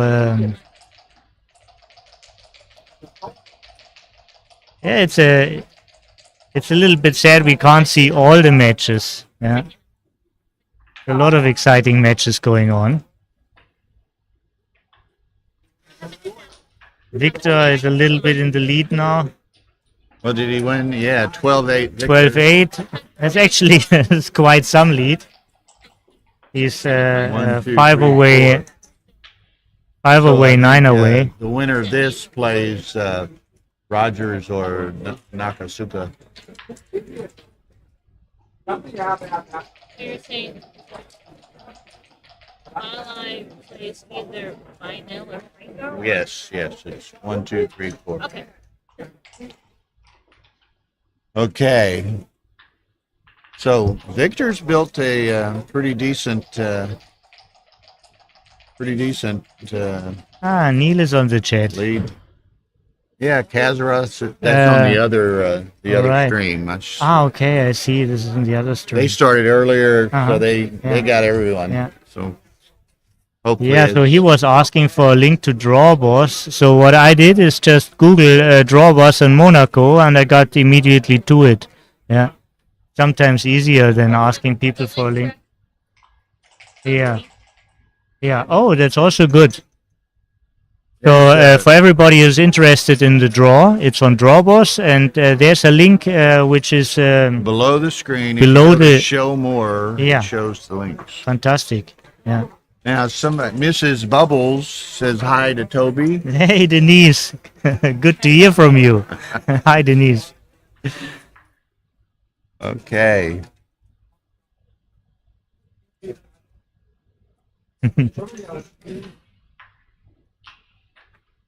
Okay. So, and I think, if I'm not mistaken, the way the pairings are tomorrow in the semifinals, the winner of the Victor Fernando match will play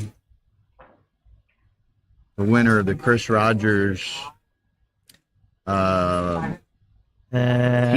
Nakasuka match, yeah, and then the winner of the Tony D. What's his name? The Diamantidis, Ophir Balali. Yeah, the winner of that plays the winner of this match. Uh-huh. Yeah, so these are all known names. Yeah, these are all well-known names to me. Yeah. Yeah, I think in the Except actually the Japanese guy, I don't know him Yeah. at all, but he's probably also good. it was interesting. Mochi was telling us, and then I talked to Kingo, the Yeah. guy, after the match, Mhm. and he apparently won a number of qualifiers in Japan. Mhm. $10 qualifiers with a bunch of people, and he won several of these things. And he was the grand prize winner and got like a total of $5,000 or something, and that paid for his trip to Monaco. This is And here's fantastic. in the round of 8. Yeah. But Mochi said he's like a 3.8 PR player. I like the idea of qualifiers a lot, yeah, and Well, it I, is I the like World that. Championship. Exactly, yeah. And Every- everyone should have the opportunity. Yes, and every country should help the best players to come here. Yeah, this is. I think this is the right idea of the federations. The federations must support their own good players to come to the World Championship. Yeah, Yeah, I mean, and qualifiers are a good tool. yeah. And it's just, I mean, in certain respects, and particularly for a lot of the smaller, poorer countries, I mean, it's prohibitively expensive to travel here, and to pay the entry. and the Yeah, stay especially the and whatever. entrance fees. I mean, you can stay relatively near to the hotel for a reasonable price. Yeah, it's possible to stay in like 20 minutes distance, 20 minutes walking distance for around 100 a night. That's possible. Yeah, but also from Europe to travel to Monaco is usually not so expensive. But the entrance fees, I think it's like 1,250 to enter the tournament here. Yeah. 1,000 entry and 250 right, registration. yeah. So it adds up. I mean, for this trip, you need at least like 3,000. Yeah. €400 price point. We were offering for the hotel, but also included breakfast for 2 people. hmm And if you and the roommate, Yeah, actually, yeah.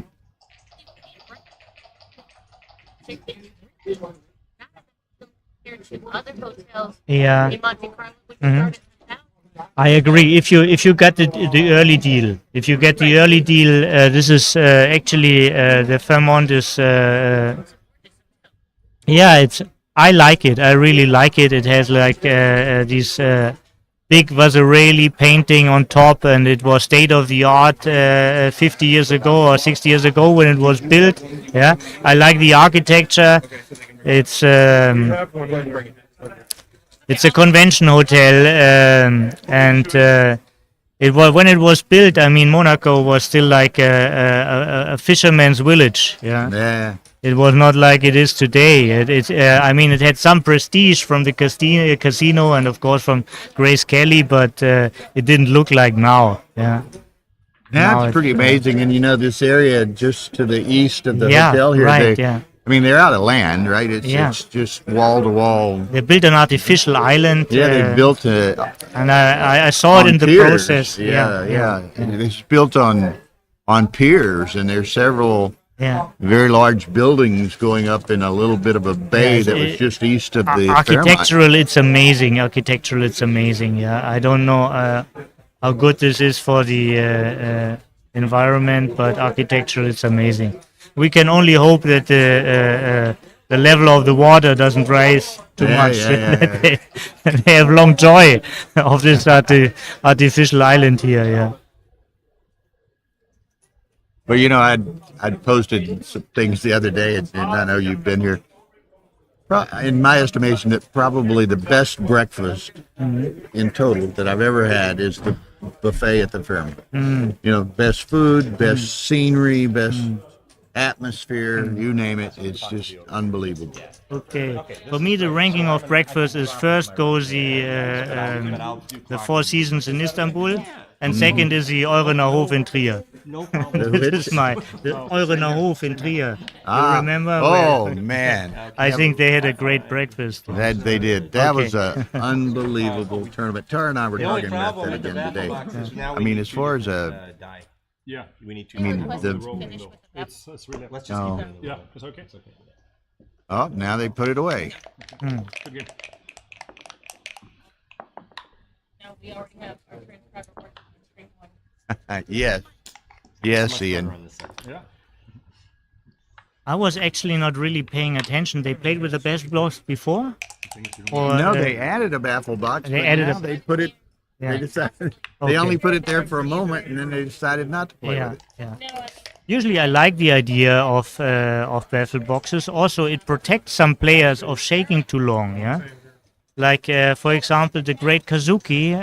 He often has a problem with time, just because like when it's getting exciting, he shakes too long. They Yeah. put a baffle box up, and now they've set it aside.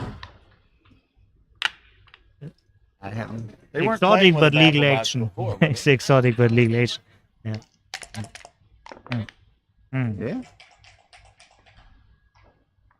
No, So 6-2, right? This is it's their. It's their. like their here's a good example for low error rate. You know, we saw moves which probably most player wouldn't misplay or which were more or less forced. So sometimes you have matches where there's a string of semi-forced moves forced by logic. Yeah, and when you get there, a very low error rate, it really doesn't mean too much. Yeah. One thing for sure, whenever you play a 1, you played a great match, no matter how simple it was. Yeah, but so back to the game now. Yeah. So this was a too good decision. And one thing to mention, at a 12-away score, you like to win, of course, 2, 4, or 6 points or 8 points each game, and not 1. Yeah. So there's an And then the Frank- extra point for the too good is worth something. And Frank's going to play on and probably get to. Yeah. yes, yeah. So hitting if possible, and if not, so 21 seems a reasonable option. 1 is a very reasonable option. That's Yeah, right. it gives him the 23, Joker double deuce if you move up to the 21. No. Yeah, first of all, you're not worried about opponent's joker in this position. You're worried not to close your opponent out, and you're a little bit worried of getting stuck. Yeah. So like you remember these Miss Lonely Blot positions from, for example, you don't want to block your own double 5 or Right. something like this. You know, the great Danny Kleinman.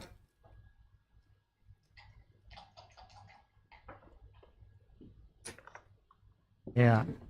Yeah. So, Since he made the anchor, he'll go ahead and cash. Yeah, he could actually maybe this is still too good. Yeah. Maybe this is still too good. But yeah.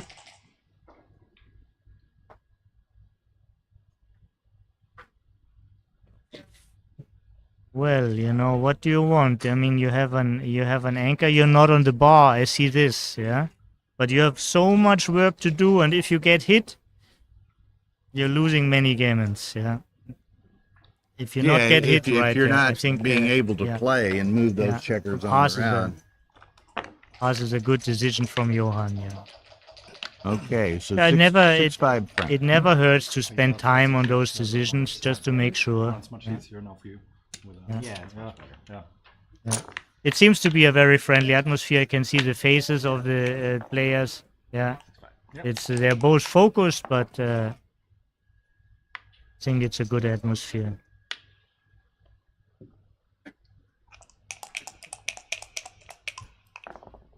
I know Frank. He's a very, very nice guy. Well, and I've met and visited with Johan a Mhm. bit this week, Mm-hmm. and I guess maybe saw him, I don't know, here last year or Trier or somewhere. Mhm. Very nice guys. Yeah. They're both just very nice Yeah, he people. has a very friendly face. Yeah. I don't know him personally, but he looks very friendly. As far as nice guy, sportsman, gentleman, all of it, you can't beat I- Frank Frigo. You know, you just Yeah, I think actually it supports your performance to be nice, because when you have tensions and when you feel bad, it's you're putting again emotions into the match. Yeah, and when and you're that's what relaxed you and want friendly, that's what you want to exactly, remove. Huh? exactly. Yeah, you will have you don't want emotions in your decision process. Okay, these two are forced. Yeah, there would have been an option to hit in the outfield, but we know this from many references that this has not priority here.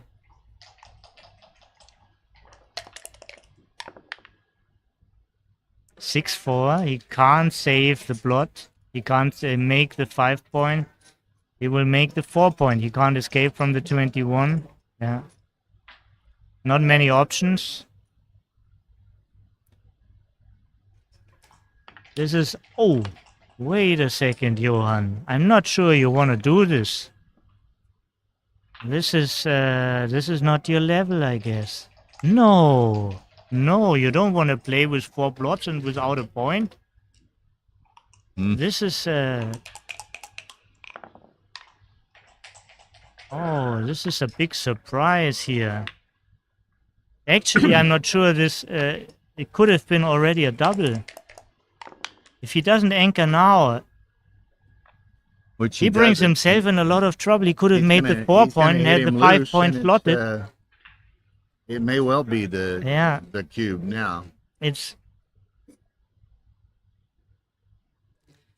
Johan, what happened to you? You just made a break. See, these things, it can happen after... I mean, we're all playing here since 1 week, yeah? We are sitting inside with the air condition for 1 week, and things can happen, but this was... that was a move to better forget, but... Again, this is one of the difficulties, you know, to forget the sequence. You know, when things happen, you always, it sticks in your head. You know, why did it happen? What did I do? And this last decision, Right. It's kind of like spilled Yeah. milk. Again, you mentioned again, earlier. you shouldn't There's do it nothing you right. can do about it. Exactly, absolutely. Move on. There's nothing you can do about it. But this is actually a good advice I heard from a Japanese player, Tanaka. He's a golf player, and he says the golf players, yeah, if they missed a shot, yeah, they just try to forget about it immediately. Yeah. But it's not so easy in backgammon. Yeah. We wanna adjust the scale. We wanna be on the right page. We wanna know what we did wrong. Now we have a new game. Let's talk about that one. In with And 2 and I Frank- guess out. In and out looks natural. It's a matter of the race. And Frank already had the double sixes, so Yeah. On the other hand, he has like too many points. So now he's very happy with this decision. But double six and double fives should probably make also a pass. Yeah. despite the double five in between. Yeah, but the double five came also from the bar, or double four. Now it's again a different ball game. Yeah, again. Yeah, white is on roll, white is on roll. Yeah, you can't break contact, so you want to make points. Yeah, you want to make the I think the 5 and the 2 because you need to unstack the 6. You don't want to move all those checkers. So one perspective also is usually this game ends up in a race. Yeah. So here the 2-point doesn't have too much value. He can't. Basically, he's holding from the 20. Yeah. All the other points will go sooner or later. So I think actually I wouldn't keep spare 6s or make deep points. So you I would just actually, take them all 4 I in. would make 8-4, 9-5. Yeah. It will end up in a race, and if he breaks contact with a big set, yeah, or if he hits a shot, he's better off with having these 2 points. Yeah. And his next move is breaking the midpoint anyhow. Yeah. Yeah. Once you have the forward anchor, the midpoint is less of a value. Yeah. Welcome back, Joe Urso. 2 pips after, well, that guy, he was doing the count. It's not the guy that so was doing the it's pretty transcription. close, This he was said. the guy, gentleman's own personal count. But if he was correct, it's 2 after the move. So If it's 2, okay. I didn't Well, that's see this. This what? is the first thing probably I should have done. I 78, assumed the count, 79, but I 30, just should have counted. 118 for black. Well, I didn't finish. That's a nice shake, but No, actually, well, not, it's not not anymore. at all. Not at all. anymore. Yeah, yeah. right. It's yeah. typically a great Yes, shake, yeah, but not typically, yes, anymore yeah. because this, Yeah. as you say, is going to be just a pure racing Yeah. game.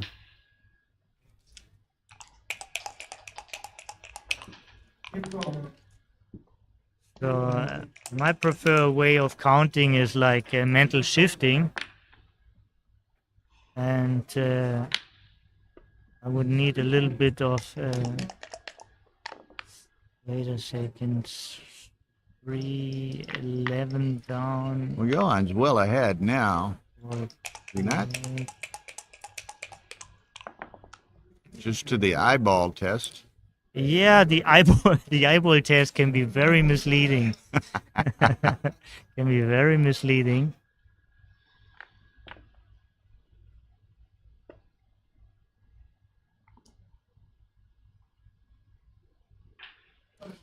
So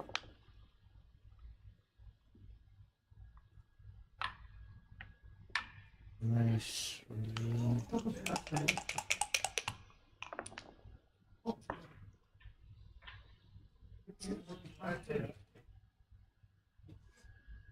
2 down, 12 down, 8 down.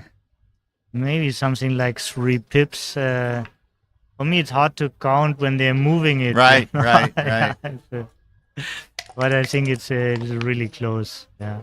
So if it's really close, Johan might have been right to go to the 16 with his double 4. 2016.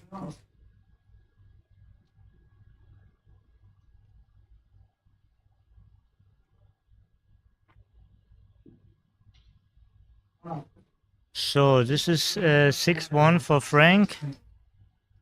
Nothing too fancy. I wouldn't play another man to the 6. No, it's for Johan. Okay. Yeah, the 6 was easy, and the 1 looked also natural.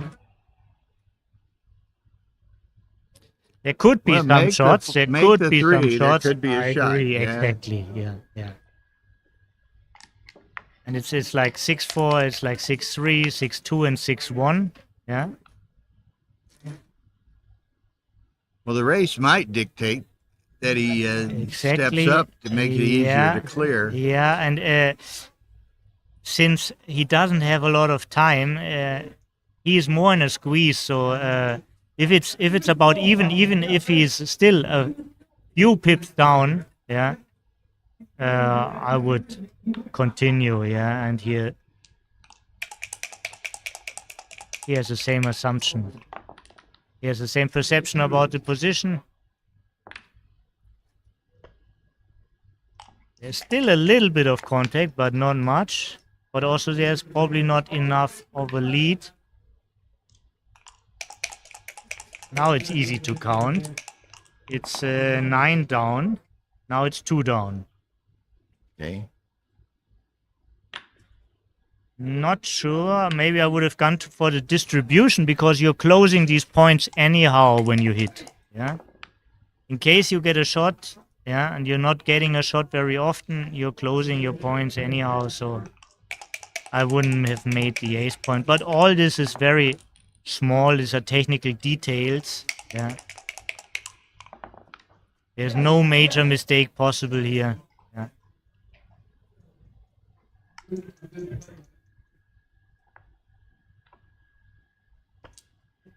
Looks like a natural move. Making the 2-point could be also natural.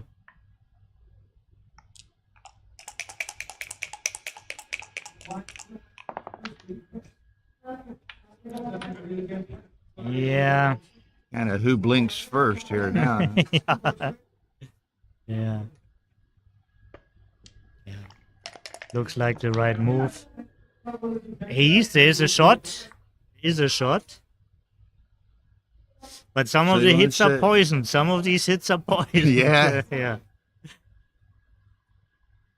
Yeah, I think you wanna stay away. It's only one additional. You give him a couple of numbers where your opponent can't move. With all the aces, Yeah. he can't move. You wanna stay 2 away. Yeah. It's only one additional shot, but gives you more control actually, and slows down your opponent. It slows down your opponent. Yeah. Wow, what a shot, Frank! Perfect. Yeah. Absolutely perfect. Now, if he doesn't roll a 6, Even he if he does does, roll. the 2-1 was yeah, it's a incredibly pass, huh? good. A Now, lot of pick and passes. what's going on here now? 42, This is 47, 6. This is even. This is 2 66 pips. white. It's 2 pips 66 size white. count. That's not much, but he can pick and pass. 40, 51, 63. Yeah, it's 63.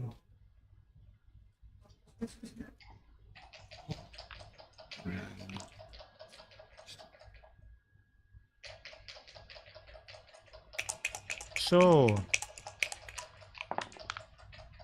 you will hit.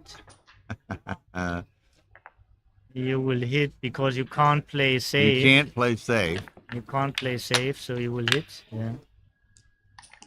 Yeah. Okay. It's always nasty because you want to control the position, but you can't control your opponent's time. Yeah. You know, if you have to give this, it's yeah. But it made him a solid favorite. We know this from the Roberti books. Yeah. Giving a direct shot and putting the opponent on the bar is usually the better odds than going into a close race. Yeah.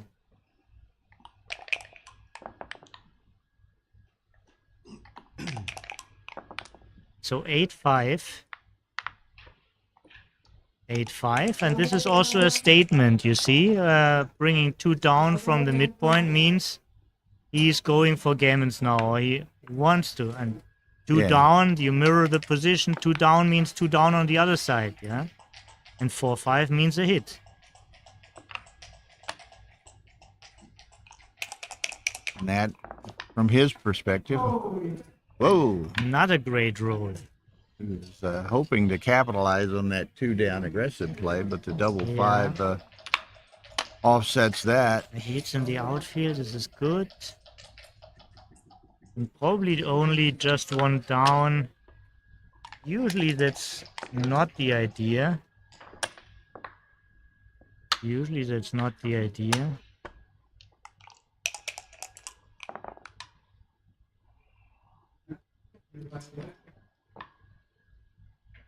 "11 shots and hurts if it happens," but now he has to continue. Yeah.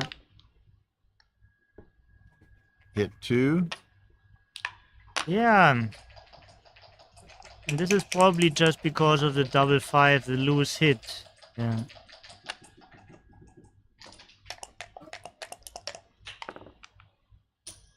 We hear excitement in the room behind us. Yeah, I think there's a lot of chouette play. Yeah. And most of the chouette play has been focused in this first row of tables over in. Mm.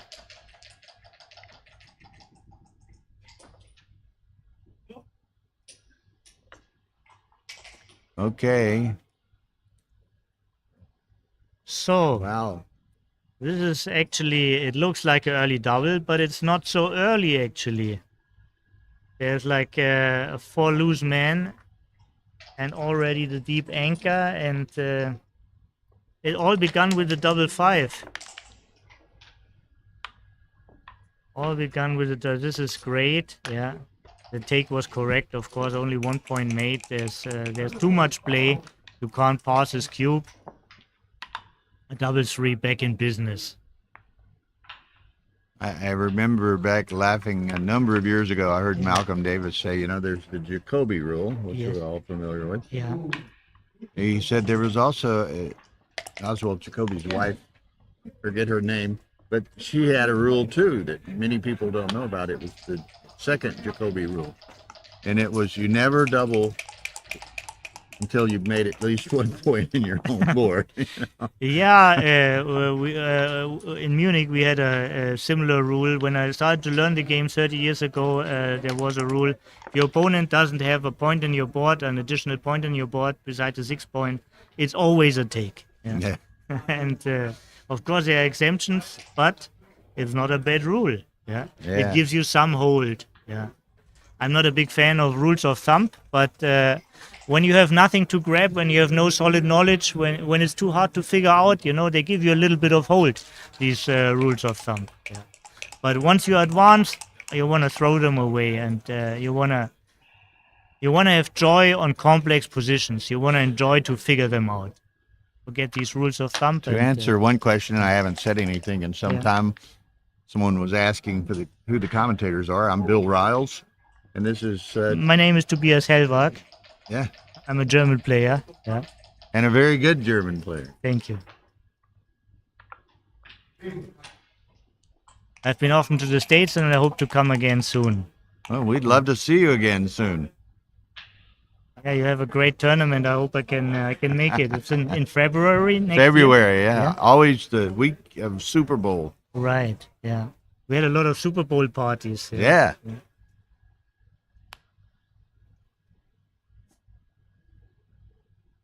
So It was great. You had a big win by German player Mario Kuhl in the high roller jackpot. right. He won in a very, very strong field.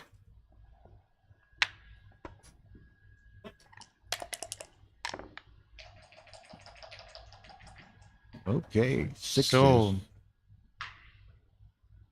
Just around to the 4 and out to the 18, perhaps. Could make the bar. yeah, bar looks very tempting and very right. Against it, whenever your opponent has like man on the 24, the bar looks like the best move. Yeah. And now what with the others? Yeah, I understand this. I'm not 100% sure. It's not enough time for myself to figure it out. Yeah. But for sure, it's a good option. And I understand the idea. You still have enough time to free his backman. There's no need to panic. And it gives him power to strengthen his board. Okay. Double 1 is a great shake. You're taking a break at the next table. What was it, guess 16, just- I guess just making the 10 point. It's, I think, 16-8 Victor, so Crawford over Bracconi. 9 away Crawford for Victor. Wow. Yeah, This is it's a deep hole. this is very tough for Bracconi. Very tough. Yeah, this would be my idea of the game too. Yeah. A very strong roll. Yeah. Frank, get in. if you want to win it and get in on the 5. Yeah. Yeah. It's not too late. Wow. This is a bad. Ooh, this is a great shake. This is a great shake. Never touched it once on the 8. Yeah. Wow. He almost didn't see it. I almost didn't see it. It was a fantastic shake. Yeah. Makes you fast when you need it. Good to come in with the 5 also. Yeah, and now you want to pound him on the 4 if he can't leave, and you put the guy from 8 to 6. Good move. Always worth to check because also the bar point is desirable, and for the bar point you would have needed the build on the 8. So this was his thinking, and it was good to have a look at it. Six is coming the other way. Yeah. Yeah, you have to keep the anchor. He knows it. Yeah, that's the play. Just checking with one look, but was clear that this is a move. So. Wow. Yeah, it's good news and bad news, yeah. I would say first of all it's good news, yeah. But now he reached to roll 4s pretty soon. Oh. 1-6. But that recirculation is not the end of the world. It's not the end of the world, but it's pretty horrible. It's a big loss in equity. Oh, and he had the double 4s. Imagine he wouldn't have got hit. Wow. What a brutal swing. Yeah. What a brutal swing. Okay, out to the 5. Very good shake, very good shake. Puts the spare where he can use it. He could still hit the straggler, yeah. 7 away. That's how you have to move it. It's the only 6. 2 is clear. 2-1. Okay. Looks like Johan survived it. But he can't clear it. Yeah, he has to clear the bar point now, and that gives additional shots, 2 more shots, the 5-6 and the 6-5. It's not a bad shake when he gets the last man safe. It's not that bad. But now it's a little bit of excitement here. Oh, 7. Johan needs a 2 now. Johan needs a 2. No. Soon we will see cube action. It is a little bit too soon now, but after he covered. Well, and that's accomplishes nothing. All right, it accomplished nothing. Yeah. Someone has to come out, but I would have because actually, it's stacked on the floor, you already have the spare on the floor. So this is interesting. What's the 4th part with 5-4, and that's not even clear, yeah. For Frank, it's clear. He said the 5 is the 4th part. Well, and it protects against the Joker double ace. And Looks like now he has the upper hand. still can't cover. Yeah, But he can go to can't the get 5. out from the He can 20. go to the 5, yeah. He is scared of lead the 2-6. But it should be the 2 you're... Uh-oh. Yeah, right. Yeah.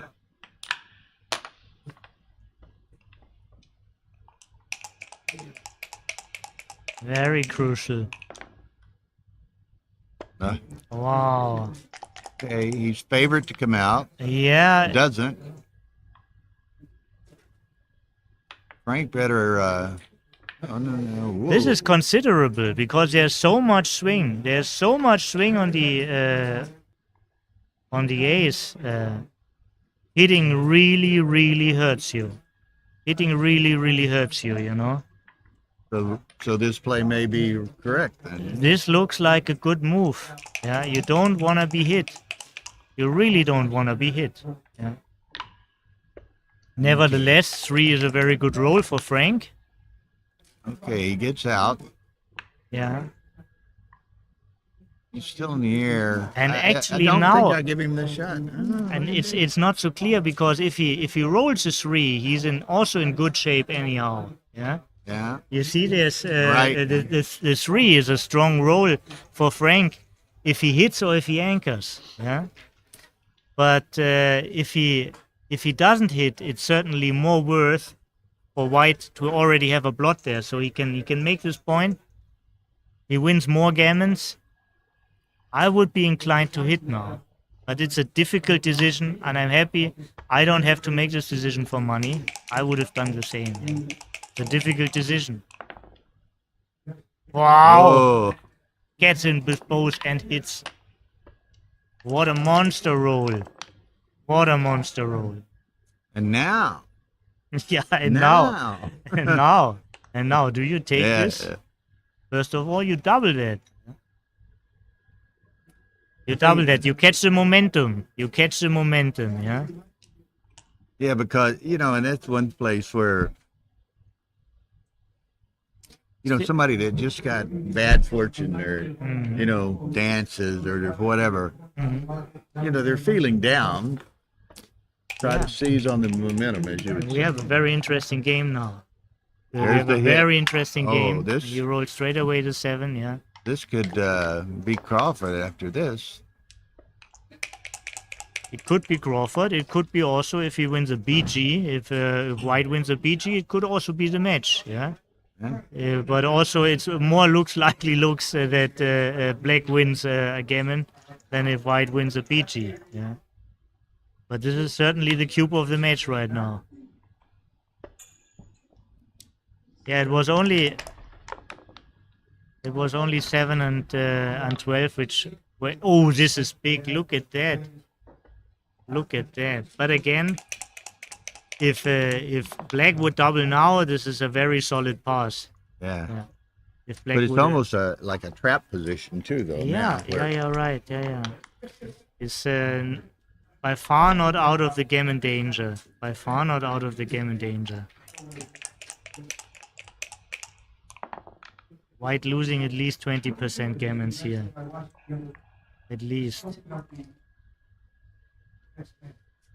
This is interesting. He's afraid to leave the anchor. Maybe he's right. But if he rolls another ace, he has the same problem again. He doesn't. Yeah. Not a good roll for Frank. Because Apparently, it's the end of the trapping. Victor won his match. Yeah. Yeah, it looked like. I mean, Yeah. Crawford 9 away. Yeah.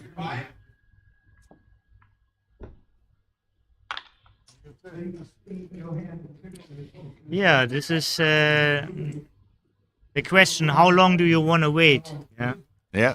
I mean, And how much damage do you want to do to your right. own board as So well? 5-4. If you run all the way, if he has to hit you, if Black has to hit, you lose. Yeah. If he doesn't have to, if he has not, he can't point on you, or doesn't have the 3. Yeah. You have a lot of. Huh?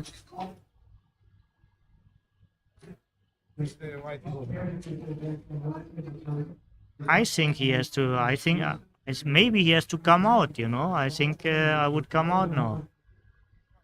I think I would go out now. You can't destroy your board, and basically the next move. He You may probably even have face, yet another builder. Exactly. Maybe he has a 2 or a 5, or both, and brings in more builders. Yeah, and it's even clearer to pound you. So you could win by a shot, and you can still win the race as White. Yeah, I think don't this is a think- very tough and it's a very good decision. I may have misspoken. I don't think they had ever restarted, so it's still Crawford 9 away. And, Okay. So the match is not over. yeah. I thought Victor's match is not over.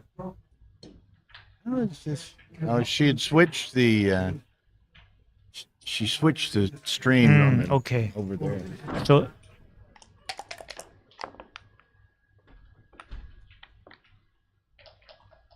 Okay, 1-5. it's still right there. Yeah, go out. Absolutely, yeah. Johan is a good player. He knows these moves. Pick and pass. You could make the ace. I think I pick and pass though. Hitting both is also an Play option. for the G. Yeah, right. Maybe the one is too much. Joe Urso. Maybe and that is too he's much. Putting it, yeah, 23-14 was correct. Yeah, this was a very brave and good move. Not everybody would have done that, yeah, but the position forces you to make these moves. Yeah, you need to understand the position, and then you see the. Yeah. I'd still rather be Frank, but he has to leave a shot. This is true. This is true. Yeah. Good news, he's on the right side. Bad news, he's leaving an opportunity. Yeah. Okay, so 3-2 is very easy. Cover and hit. Now you're not afraid of. You're afraid of anchoring. You're not afraid of getting hit here. yeah, in fact, make the point and hit. I mean, if he comes in, you perhaps get a shot at a third checker, Yeah. which even further enhances the gammon possibility. Right, and he probably also thought about if he makes the ace point or the deuce point, because if he makes the ace point, he has more covers for the deuce point because the sixes are active. Yeah. Yeah. Maybe this was his thinking process. Yeah. Okay. I'm pretty sure he wanted to make a point and hit, but he was not clear if he makes a deuce point or the ace point. Uh-oh. Yeah. It's not good, best but laid clear. plans. Yeah, right. Yeah. It's a bad roll, but a great position. Just when you think it's safe to go outside, Yeah. nothing happens. It's like complaints on a high level, yeah. And Do I you think take you're it still off? playing. I would take it Play out. it- You're play it playing for the G. right. You're playing for the G.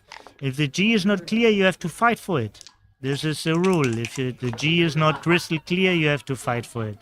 Same concept. It didn't change. It's actually At a least beautiful take rule. one off. Yeah. I would take two off. Because the aces and deuce are playing beautifully, yeah, and yeah.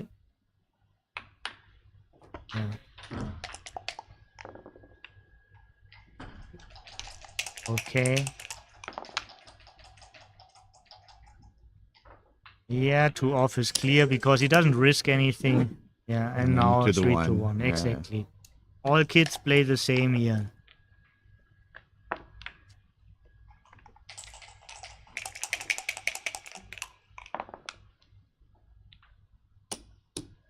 And if Frank wins this, he is 5 away, 12 away. Yeah. If he wins this as a gammon. He wins with a gammon. Yeah, Yeah. he's a solid It'd be favorite to win a Club gammon. Boy Yeah. Crawford, wouldn't it? Solid favorite.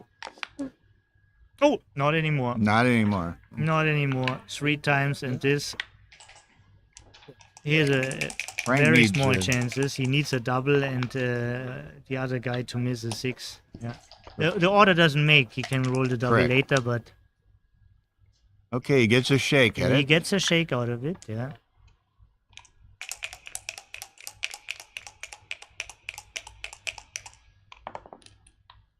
Oh, gets another shake at Yeah, he had like 5 gammoning numbers. it. Oh, And- okay. For a longer So- match and more excitement. Yeah. 12, 5. Mm. So 5 away, 12 away. Because it was a 4 cube. It was a 4 Yes, it cube. was Yeah, a 4 yeah. cube. Right. Yeah. Yes, it was a 4 cube. So with the Gammon gammon, it would have been already. Crawford. Yes. Yeah. So, Yeah, from a neutral spectator point of view, we are happy to see more decisions, but.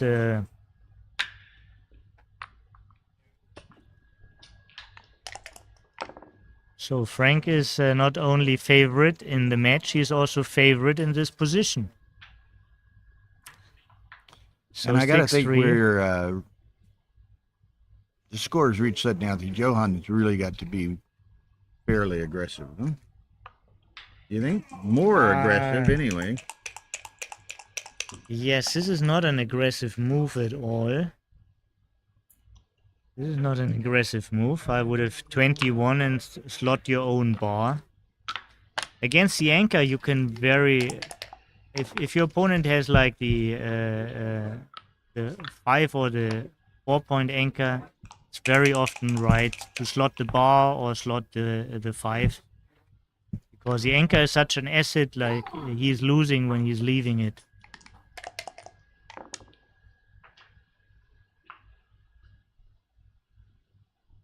Yeah. So now, maybe he repeats it.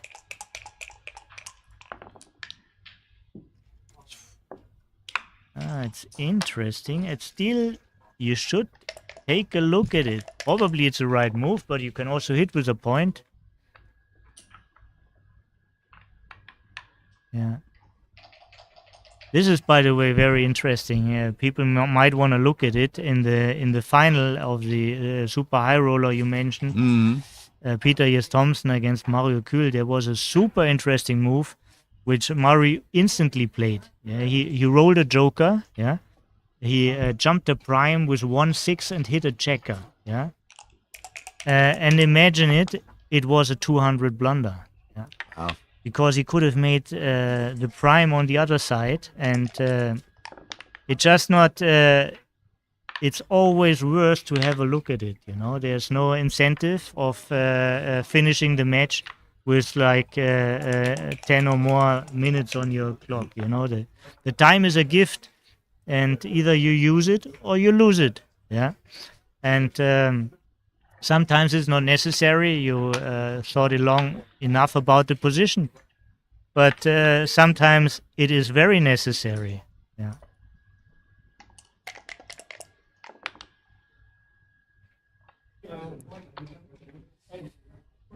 Yeah. It all started with the 3-6.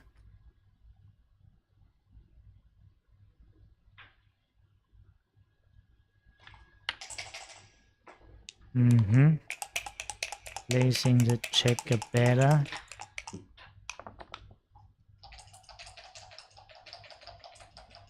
Ace off. Ace off, and now it's probably the deuce point. Yeah, I mean, I don't. Yeah, what else? What else? What else? There used to be a commercial, Campari, what else? Yeah. So, Two, now you can.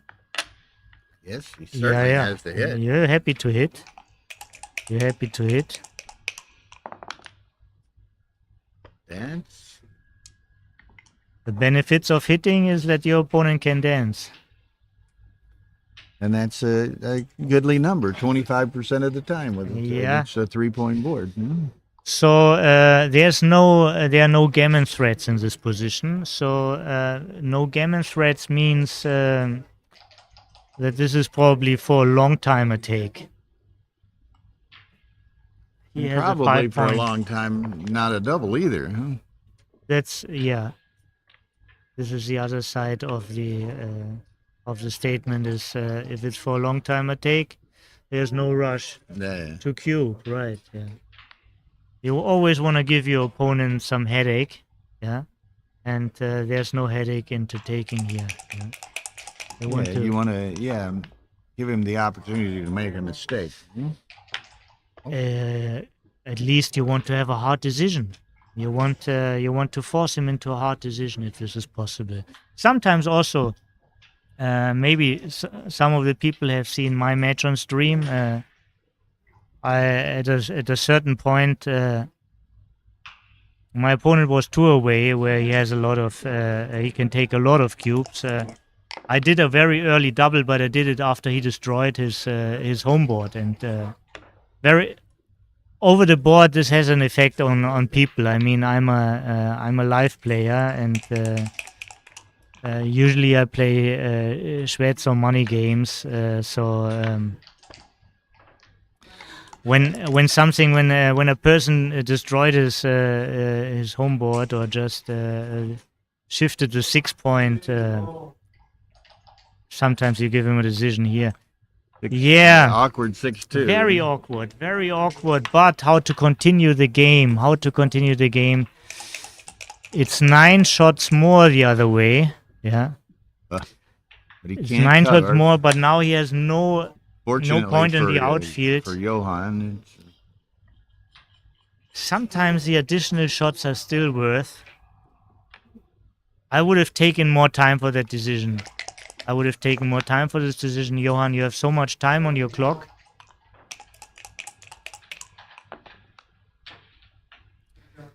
Still Is- can't cover. all the decisions about leaving shots, yeah, they are all decisive because many things can happen, yeah.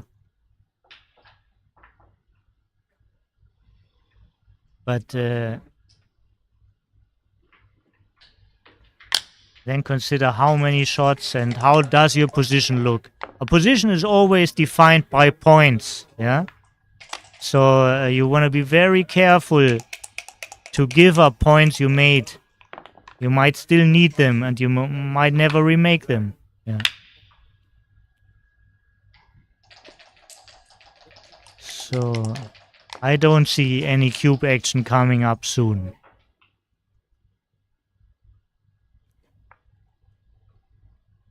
No cube Well, it's action gonna coming be. up It's soon. really difficult for him to clear all of these checkers out here Yeah. with Yeah. the empty expanse. Basically, both sides hoping for both sides hope for doubles. Yeah. Mm.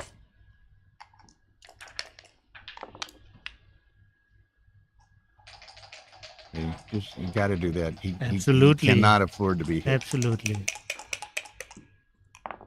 It's only 3 numbers, but maybe he has the same problem the next time, and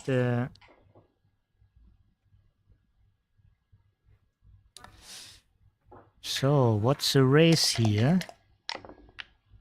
6, 2, and Okay, 14. I think Frank is up, but it's close. No, very close.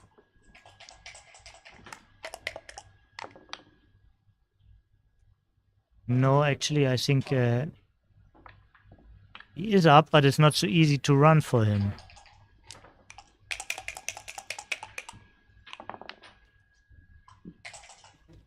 He could duplicate aces.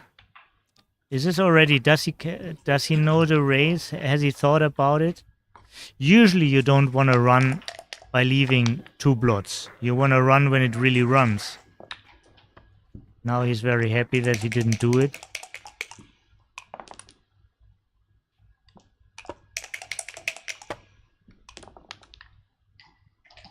Now he has to do it. Yeah, the decision was made for him. Exactly. Great number for Johan. Keeps him in business.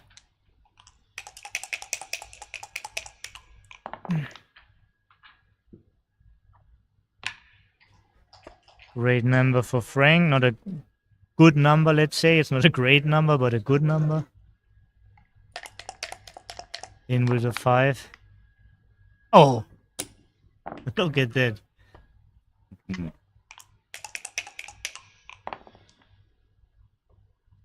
Yeah. Whatever you do, it's over. And Frank is not willing to give him an extra point for this. No.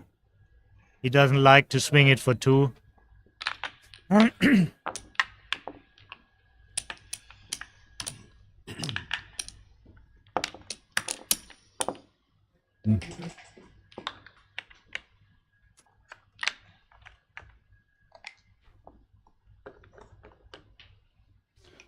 Okay, 5 away, 11 away.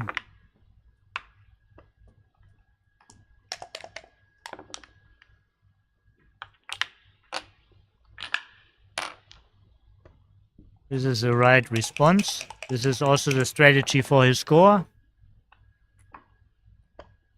We're getting closer, but we are not there yet. This is very strong. Yeah.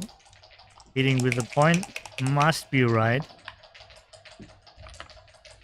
Fantastic response. That's the bar. Yeah. Johan clearly has the upper hand here. But Frank has a good distribution to make a point in his board. Oh.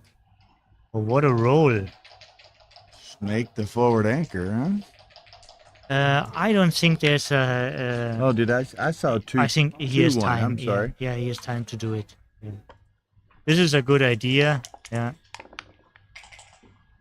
At least on 3, we agree 100% on 3 of the aces. Hitting with a point. Yeah, the right concept. Oh, what a Oh, monster! brutal. What a monster! Oh, what a roll! What a roll! 2, 3, Yeah. one more, which could go. So this I is the could've- first time he has the upper hand in the match. Yeah. And actually, it's not 100% clear. He could also leave it on the bar and make the 10, but this is probably the safer play. Looks good to me. Oh, what a swing! What a swing! Not only that he rolled his very best, Frank Johan rolled his worst. He has 4 dancing numbers and.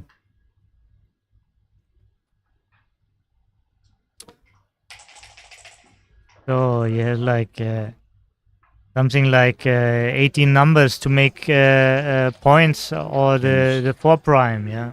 Yeah, and several to make the Yeah, he has 2 number, point and put a right, second checker in the air. right. Either the. Yeah, this is so strong. This must be a double, no matter if you lead.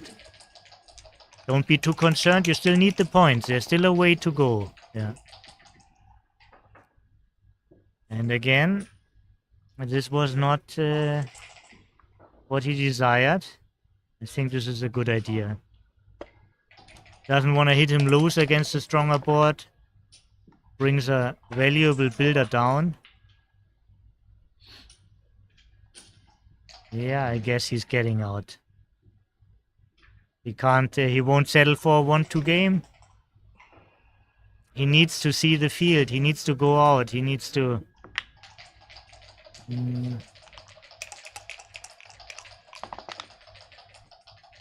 Ah, Yeah, brings a little bit of trouble because... several options. yeah, yeah.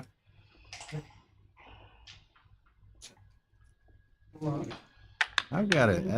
Wow, this is a strong decision. This is a difficult decision, I want to say. This is a difficult decision. I'm not sure. I had no clue what to do here. I wasn't in that certain. time. My first inclination was to make the bar, but there were 3 or 4 reasonable options out Yeah, there. actually, my first idea was to make the 4 point, but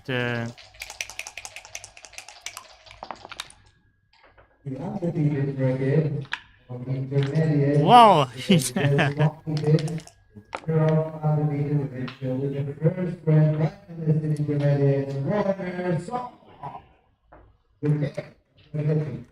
Okay, this is now we have prime against prime. This is very clear. You have to make the 5 point. Yeah.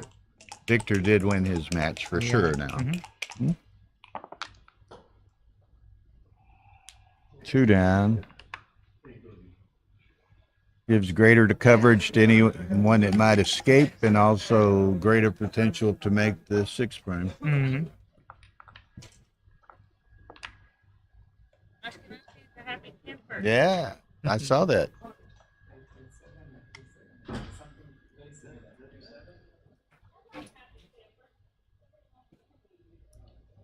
So,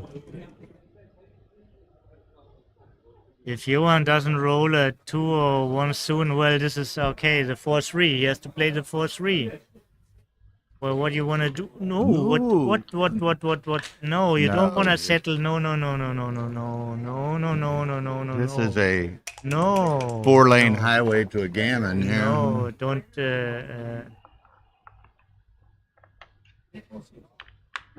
You don't commit suicide because you're scared of death, you know. You just don't do it.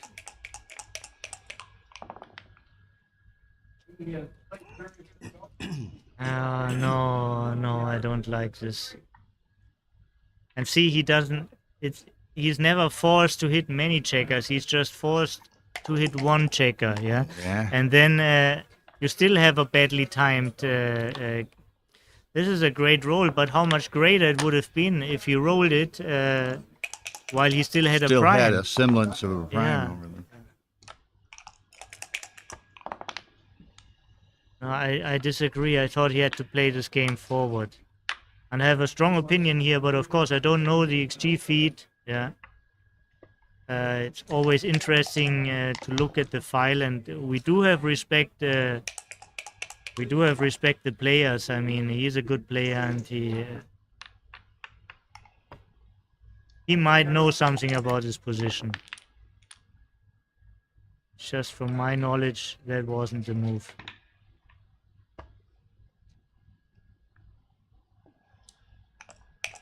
See, even now, you know,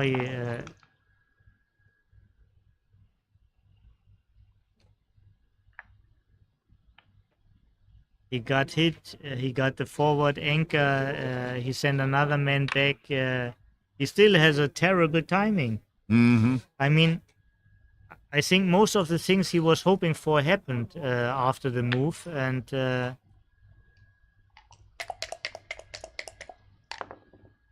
it just looks like a lot of gammons. Tara. Yeah, now, I mean, now he is committed. Now he is committed. Now these looks like good moves. Yeah.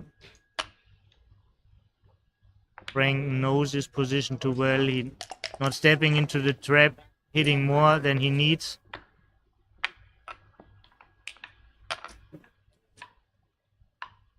Ah, the last ace you should have considered, Johan. Now you're playing a little bit too fast. 23 to 22 would probably be the last ace. Yeah. Yeah? Give you a Yeah? spare on the edge of the prime. Yeah. But maybe he has some computer knowledge. Maybe he knows something special. I'm just talking, you know. I'm just talking. I'm not losing anything by being wrong, you know. Right. I wish that are easier. It's easy to. Yeah, it's easy for us. It's I easy mean, for us. Huh? Yeah. I mean, it's easy for us. We don't lose anything by making a bad statement. Yeah. They have to take the decisions. They have to take the decisions, and they Take They the lose and they risk win or with the them. reward. Exactly. Yeah. Always respect the player's decision. And you can blame no one but yourself if you. Yeah, sometimes you can blame the dice. More often than not, we Yeah, do, yeah. but more often than not, we shouldn't. Yes, you're very right. Very philosophical. You're right, Gil.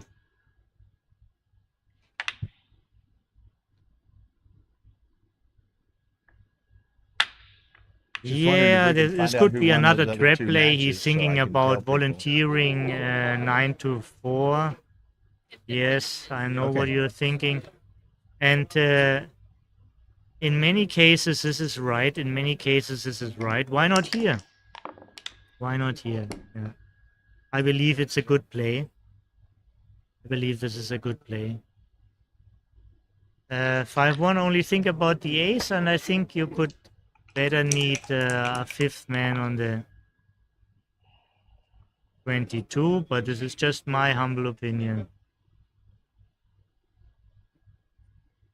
5, yeah, I think it's enough of volunteering, right? Yeah.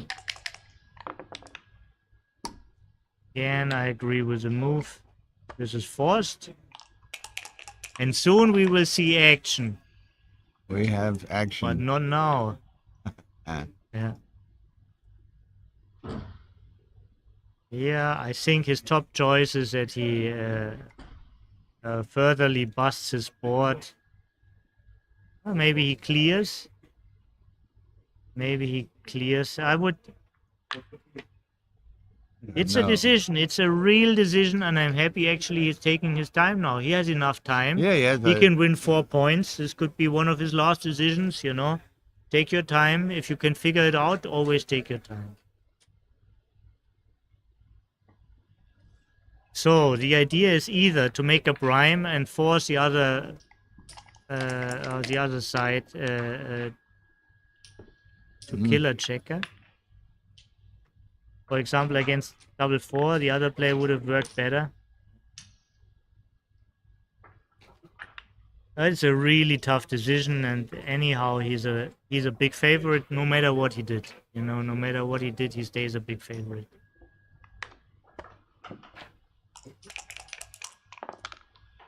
It's so hard to win this game for white now. So hard. It's still possible. It's still possible, but it's very hard. It's very Maybe hard. volunteering is right with the 2 blots against 2 blots and a 2-point board and 2. I can't blame him. I would volunteer. I like to volunteer. Yeah. This is a poisoned hit. The poisoned hit. Yeah. Yeah, and what he, I you think know, all he can hope to do here, really, Johan, is, and it's difficult, is to save a G. I mean, he's obviously not going to win, right? oh no, he could win this. He has only one dead checker. He can actually win this, and I have a tendency to agree with his non-hit. It could get worse. It could get worse for Frank. See, now already his board is way stronger. Before he gave his opponent only 4 dancers on a 2-point board. Now it would be 9. So it's really much more than one point. He really gained here by making this extra point, and he slotted another one. And double 3 is a very bad number. Gets nothing off and creates a void on the 4. Yeah.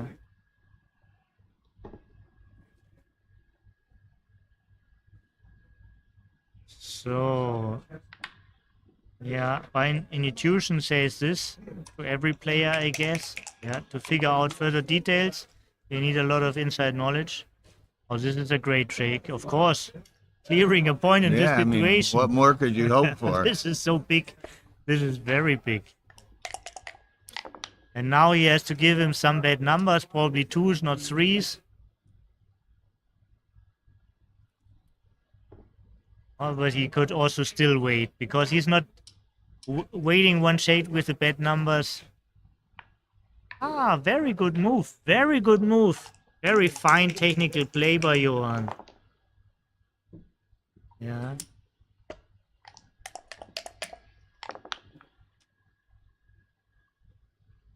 Ah, I'm not so sure about Give this him now. 2s and 3s, huh?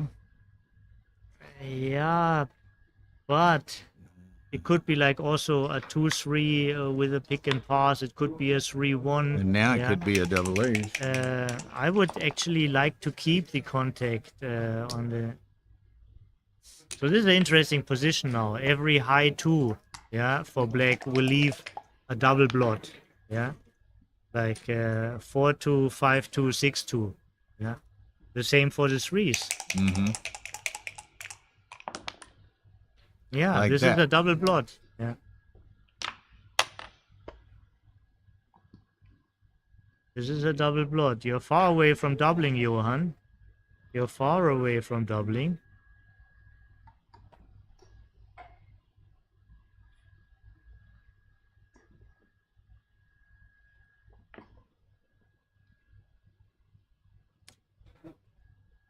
Six, 8, 9. Let's see. Can't tell how many stacks there are. Yeah, I think he has 5 off it's not worth. This is a great shake. Great shake. and makes yeah. the 6. Absolutely. Yeah. Now, if he was Now he can double. yeah, if he was inclined to double last time, he's definitely doubling this time. Mm. Look out! Oh, this is great because he can save this blot, and not only that, he gives only an indirect. Look, he's going to the That's 13. Amazing shake. Yeah. 9s, 10s, and 11s hit. This is 5, 8, 10 numbers. That's not one of them. No. Yeah, this is clearly the 5. I kind of like to keep the guy there on the 23, but who can figure this out quickly? And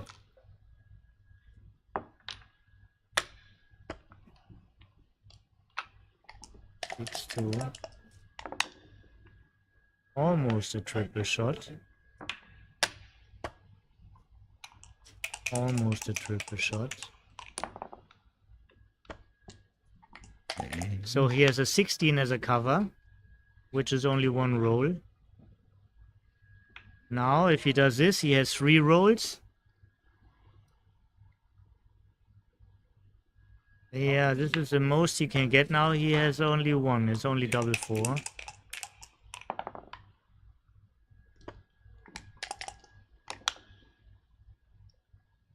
Yeah, bring it around. You need a direct cover. Yeah. Now it's 15 covers.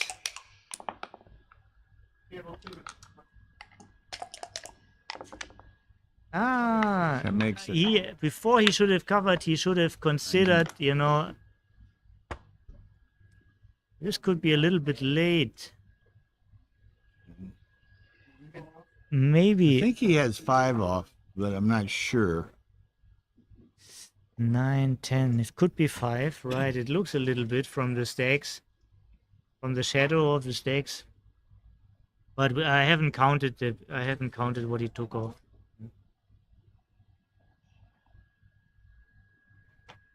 Yeah, it's 5 off. Yeah. Okay. If it's okay, if it's 5 off, yeah. It's 5 off. Actually, 4 is very. No, there's stacked. Oh, you stacked. 3 of them are stacked. So the value of 4 is very valuable for both because Frank could go to Crawford. Right. This is actually quite valuable. And he has 5 mans off and a speedboard. And White has a check on the on the Says, 1. So for Morton Howe, who's been transcribing some, he says black has 25.6%. so this is a huge take then. Oh, wait, that doesn't make sense. He says he has 25.6%, but still a pass by 113. Because he doesn't like the swing. Yeah. So these are things which are just He let it go. yeah. Huh?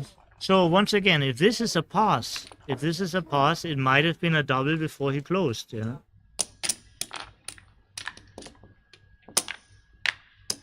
If this is a pass, it might have been a double before he closed.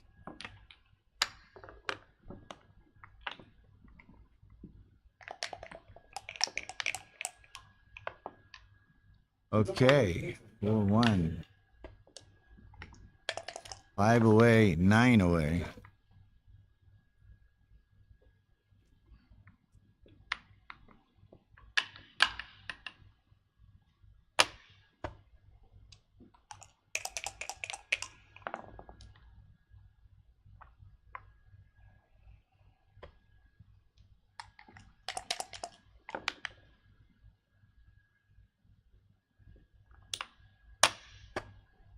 See, let's see. Victor and them finished right at 3 hours. And, you know, the tension, the pressure, I mean, like we were saying earlier, it's just mentally exhausting. It is very exhausting. It's exhausting by the time, you know. You started playing here at 2 p.m. This is basically 10 hours ago. Yeah. And 11. of course you had a break, but this again never gives you the freshness again, you know. And then so there's science on how long you can focus, you know. And high focus, really high focus, you can hold for 2 hours. Yeah. And when you practice on your field of expertise, you know, you can enlarge it for maybe 4 hours, you know.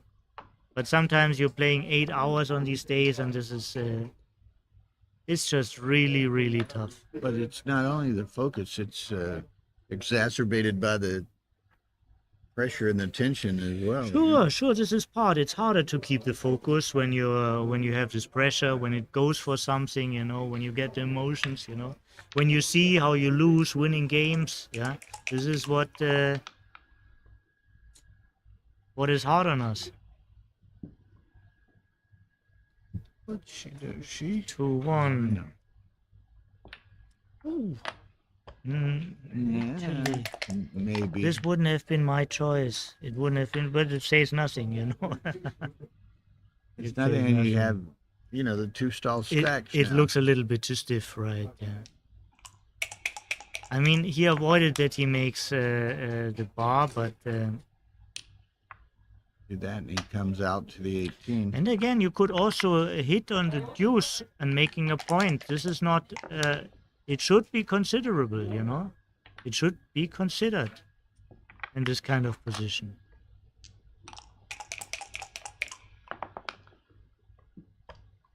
Mm. So what a big Make swing! the 3. What I blinked for a moment, and now Frank is on the bar, and Johan is making points.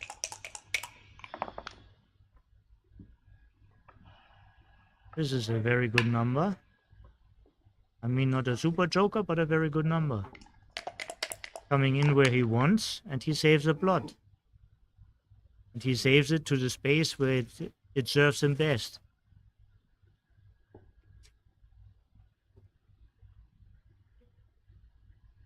So this is for Johan.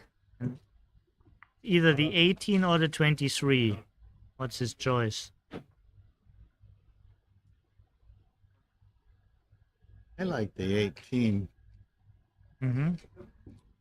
Yeah, there's good points for the 18. Points, yeah, Many of his especially hitting numbers requires him to give interesting. up the mid. Yes, interesting. This is an interesting aspect of the position. Whoa. Whoa, what is he doing here? What is he doing He's getting here? carried away. Looks like he slid back into last game mode. Oh, what are you doing? This, I have heavy doubts on this move here, Johan. I have heavy doubts on this move. This was out of nowhere. Yeah. Seems almost, And going out, there was an interesting aspect Bill pointed out when there's only 2 men on the midpoint. Yeah, hitting with a 6 on the bar is pretty poisoned because. Now he can do nothing with the 4-5. Oh, this is horrible. This is horrible.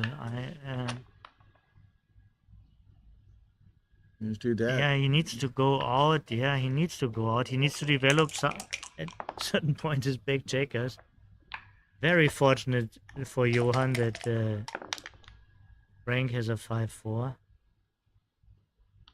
I beg you make this point. Yeah, yeah, right. Yeah. Yeah. You know, and also sometimes you get blurry, you know, after 1,000 positions, sometimes you get blurry. It happens, yeah. Exhausted, tired out, you know, confused. It happened to everybody of us, but this is also part of the deal of being in Monaco. Yeah, it shouldn't happen to you when it's important. Yeah, but sometimes it does. Sometimes it does. Hmm? Yo.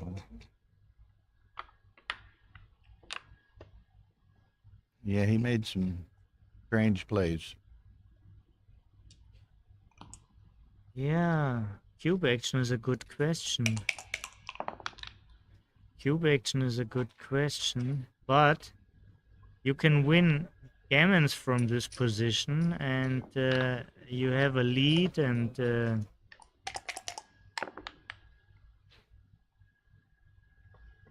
so certainly I wouldn't cube from the bar. I think the moment of truth has come. You need to go out. Blots protecting blots, by the way. You know, if he comes to the bar, it's still the same concept. You know, like if would hit from with a 5-2 or something. When playing that 6 to the 8, I think he had to come accomplishes out. nothing. He has a huge stack and no flexibility. Right. But he was concerned. You know, he should be concerned of this now. Each person, This to is answer the a question, very strong cube. each person is allowed a second in the room. So Michael Pines is sitting with Frank. and This is Michael Thomas, Pines. yeah. He is the guy who's running the San Diego. San Diego club. Yeah, Oh, and Thomas Tinlin was. I heard so joined. much good about him. Oh, and Thomas is okay. Yeah, this is a good room there. This is a good room. Yeah, a lot of backgammon knowledge, a lot of backgammon responsibility in this room. Yeah.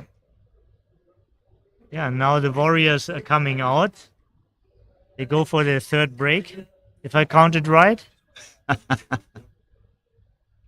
So And it's a good time to make a break. We I see think I'm going to they're make a getting- break myself. Go Yeah, ahead. yeah. We'll be back in 5 minutes, and They were a little bit lack of freshness, so I think it's a perfect time to make a break. Yeah. okay, y'all don't go away. This match will be finishing shortly.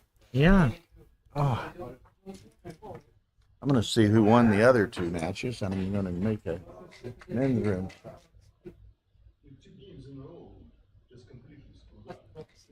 So I have a look at the chat. I think he missed one game. Matt is here, Marcel is here. Nice audience in the chat. Hello. Hey, Matt. Good to see you. Good to see you. Hey, Ian. Hey, Ian. Good to see you. Vin? Thank you. Thank you, Matt. Did you like it? Hey, what? Great. Wow, we have a lot of celebrities here watching.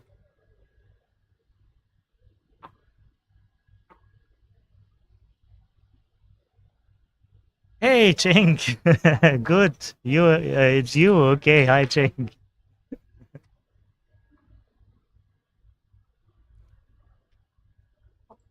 Greetings from Hamburg. Raffaello. Maybe my friend Razul. Yeah, I think we saw some interesting positions, and we talked about some interesting thoughts and concepts, and pointed out how hard it is to play at this time of the day. Yeah, after that many matches and that many decisions. Yeah, it's a real grind. It's a real grind. Yeah. I think for the players, it would have been, it would be a big bonus if they could play to a different time. Yeah, the schedule is still a relict of the old days. Yeah, when this tournament tried to attract playboys, who sleep long or whatever, and play fast and don't mind to be up all night. But nowadays, the people who are playing here are mostly people who have a day life, who have a day-night rhythm, and for them, I think to start a match at 10 o'clock is quite some challenge.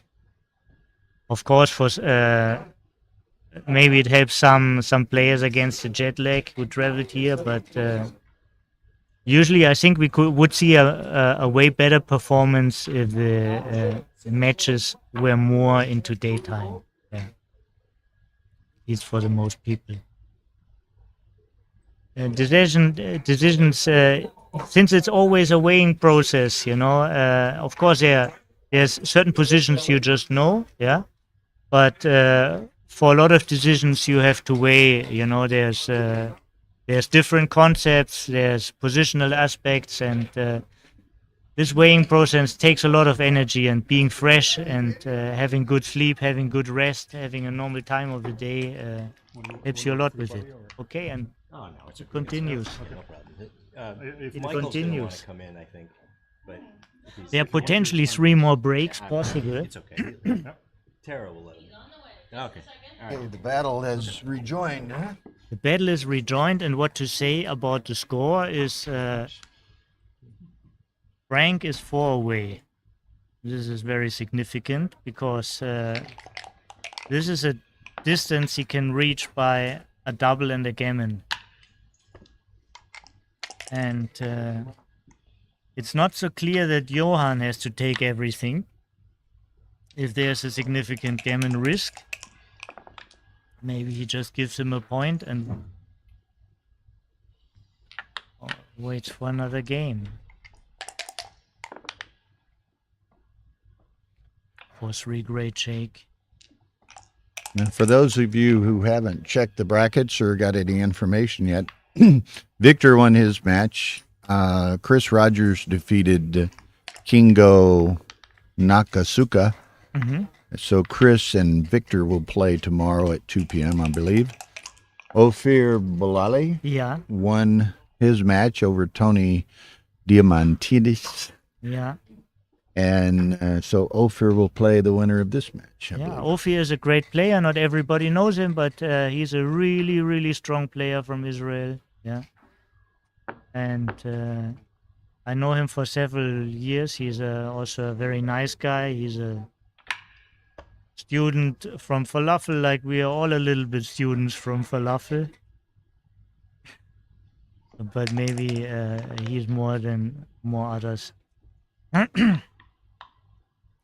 Yeah, this will be whoever Ophir plays, it will be a very interesting match.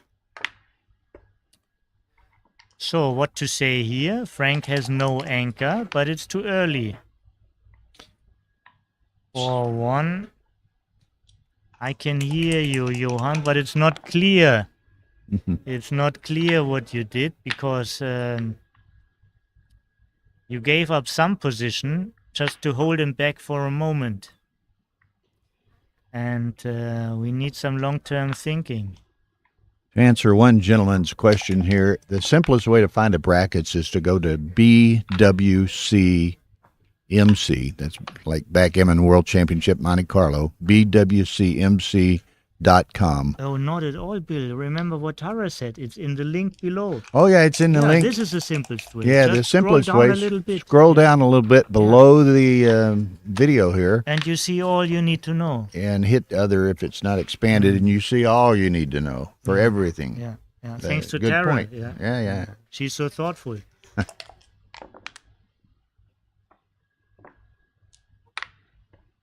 You scroll here. Yeah, I mean the people can't see that you're scrolling, but it's just That's right pointing out after to the this guy to was looking for to it. Konrad. Hi, Konrad. Hey, Abdullah.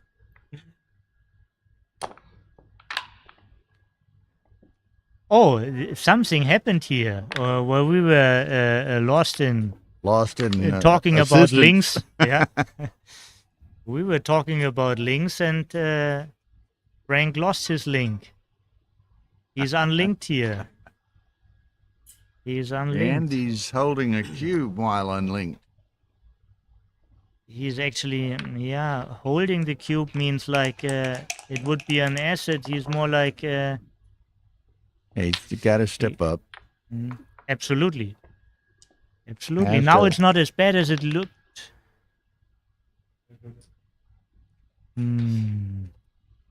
This is a question, but you could slot actually from the 16. Needs that deuce. Yeah, now you have, it feels like you have to do twice the work now. Yeah, Dance. a good sequence. Maybe hitting was right. Matt would know. If to me it feels like I would just slot the end of the prime, yeah. At like 16-8. Mm-hmm. But again, this was a very decisive and difficult decision, and he took it pretty fast. Well, okay, I was thinking that was Frank's roll for a second. I thought, oh my God. No, yeah, no. We're getting a little punch Yeah. drunk here. It's late. This looks like a natural move. Also, it adds some gammon to his basket. Oh, 2-1. What a monster roll. Yeah. What a monster roll. Yeah. 3-6. So now think about what you want to do here. Yeah, probably this guy. Probably this guy. Because, I mean, you're looking pretty bad with a 5 anyhow, so you can't dump it on the ace. Have to come out and Yeah. safety up. It could have been also, you know, stepping into the outfield. All these plays need a little bit more time, in my opinion, but yeah, it's an energy thing, you know. It's hard to think about all these details when you're just about to get tired, you know, or you're not fresh enough to. When you know you're you about can't. to get tired. Right. You Yeah, are when tired. You're when- getting increasingly tired. was Yeah, the- when you feel you're not fresh enough anyhow to figure it out, it's sometimes you make a decision just to make moves, you know, until you can figure something out again, you know. till it becomes more obvious. Yeah, also, I mean, they still have time. They still have time, 6 and 5 minutes, but it could be still a long match. Yeah. Yeah. This is Comes the great around. roll. This is the great roll. The 6 is clear, and now the 5 is a decision. This is a good way of making moves. Do the fourth thing and think about the rest.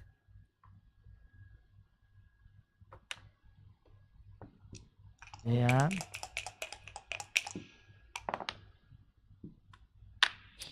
Yeah. This is very big. It also kills a lot of racing chances. Yeah.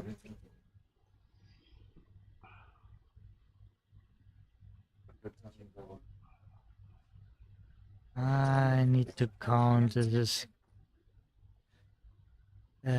15. 15 and 4 is 19 and 24 is 5. It's pretty close, if I got it right. It's a pretty close race. Now when, Toby, It's a pretty does, close race, but when he's doubling, first of all, he needs a significant lead in the race. right? Yeah. And I do mental shifting, and when the whole board moves, it's a little bit hard to do that. But the last time I did it, it didn't look like dramatic, and he needs a significant lead to turn the cube. He needs a really because he doesn't want to see an 8 cube. Yeah, you know? doesn't wanna see an He doesn't 8 want to cube. see the 8 cube. You know, he basically doubles to double out here. Yeah, there's a very tiny window, you know, where he's doubling in. Yeah. Okay, so that's 24, 24, Yeah. 48, He can't do anything 69 else. for black. Yeah. 69 for black. 41, 61, 71, 82. 69, 82. 69, 82. This sounds like a lead for black. Yeah, yeah. It's like 13 after the roll. Yeah. If I counted correctly. So 13 after the roll, okay. This is even after 2-1 probably here still a take. Because it's the last opportunity to turn an 8 to an 8 cube. 65, Yeah. yeah. This is a very big shake, yeah. So now it's basically even, yeah. Oh, this would be it, yeah. After double 6 you can think about it.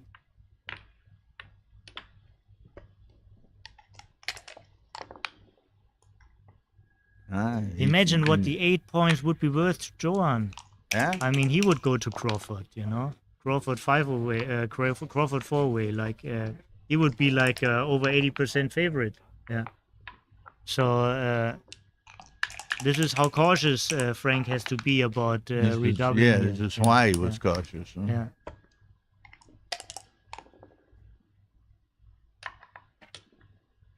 I can't even see where's the window to double him in correctly, you know.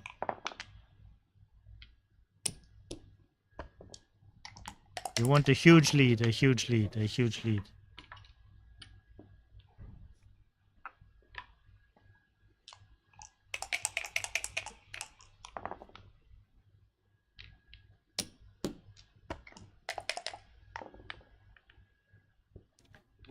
So what is that?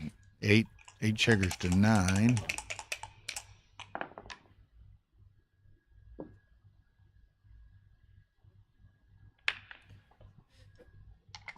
Yeah, I'm very often in these. You just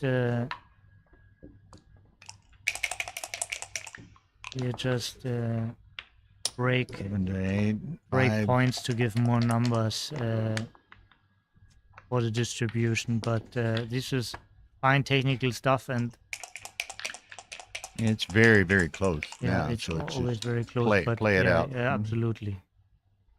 I don't touch the cube here.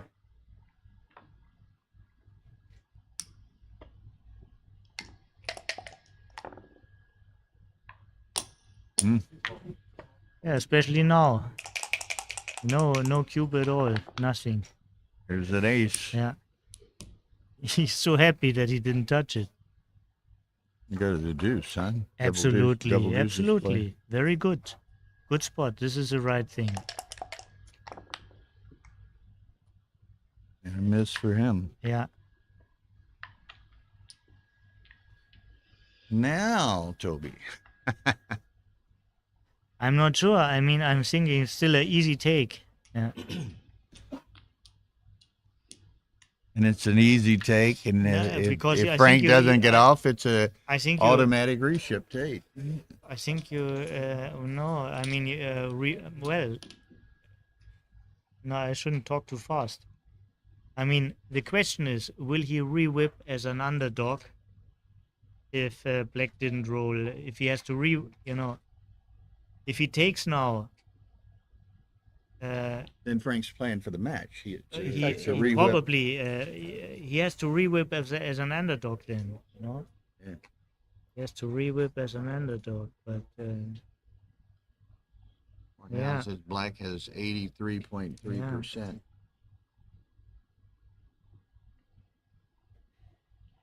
yeah. Martin says keep the game like it is, Just roll it out. This is how it feels. It feels to me. But this is one of these difficult positions, where it's very beneficial when you're good at mathematics. This is this is not my strength. It's not my strength to calculate it.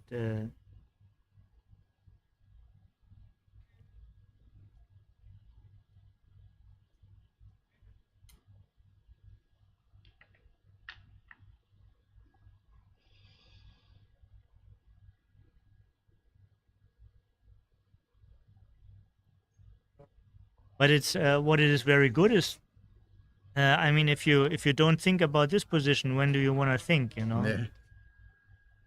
This could be the decision for the match, and so crucial to the entire match. yes, I mean, if this could be the last decision of the match, it's worth to think a minute or two. If you want to have a little bit left, when the game continues, but you really want to take your time. If you're able to figure it out now. If you're not able to figure it out, roll. If you're not able to figure it out, roll. If you're able to figure it out, Joe, who is watching us from behind, he can figure it out. He knows all these things perfectly. He wins 31-36 times 1/6. He wins 31 out of 216. There's some other ones too. Yeah, he wins a little bit more than that. That's on the median. Yeah, he could roll 2-1. Yeah, 3-1 followed by, so it's more than that. Yeah, actually, 3-1 is a very nasty number. He doesn't like to see a 8 cube after 3-1, right? There it goes. Hey, here we go. Yeah, they both want to get rid of it. They're exhausted. They want to get. That's it. 4-3. Any set. Yeah. That's it. Oh boy. Oh my God, it's so exciting. It's cocked, isn't it? It's Yeah, cocked. It's cocked. It's cocked. And it was almost. It was 6-5. No, but it was a But it was six cocked. shot, and then it turned over. Oh, Yeah, handshake. good match, guys. Good match. Yeah, Oh. absolutely. Thank you so much, Toby. Yeah, thank you, Bill. Thank you, Toby. Happy to join you. Thank you. Okay, and tomorrow at 1400, 2 p.m., we have two semifinals. Yeah, Victor Ashkenazi versus Chris Rogers, yeah. and Ophir Bilali Yeah, versus against Frank Frank. Friga. This is a high-class match. This is a high-class match. So we appreciate everybody tuning in. Both matches will be And, great matches. Yeah.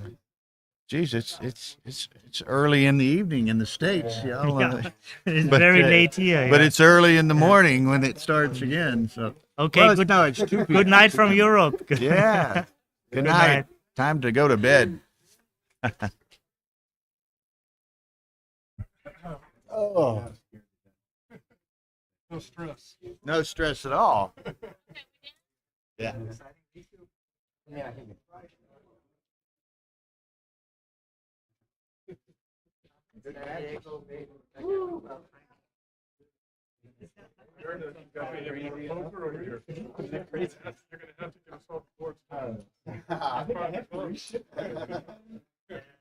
Somebody said this is, beyond my. I think it was. I think it was.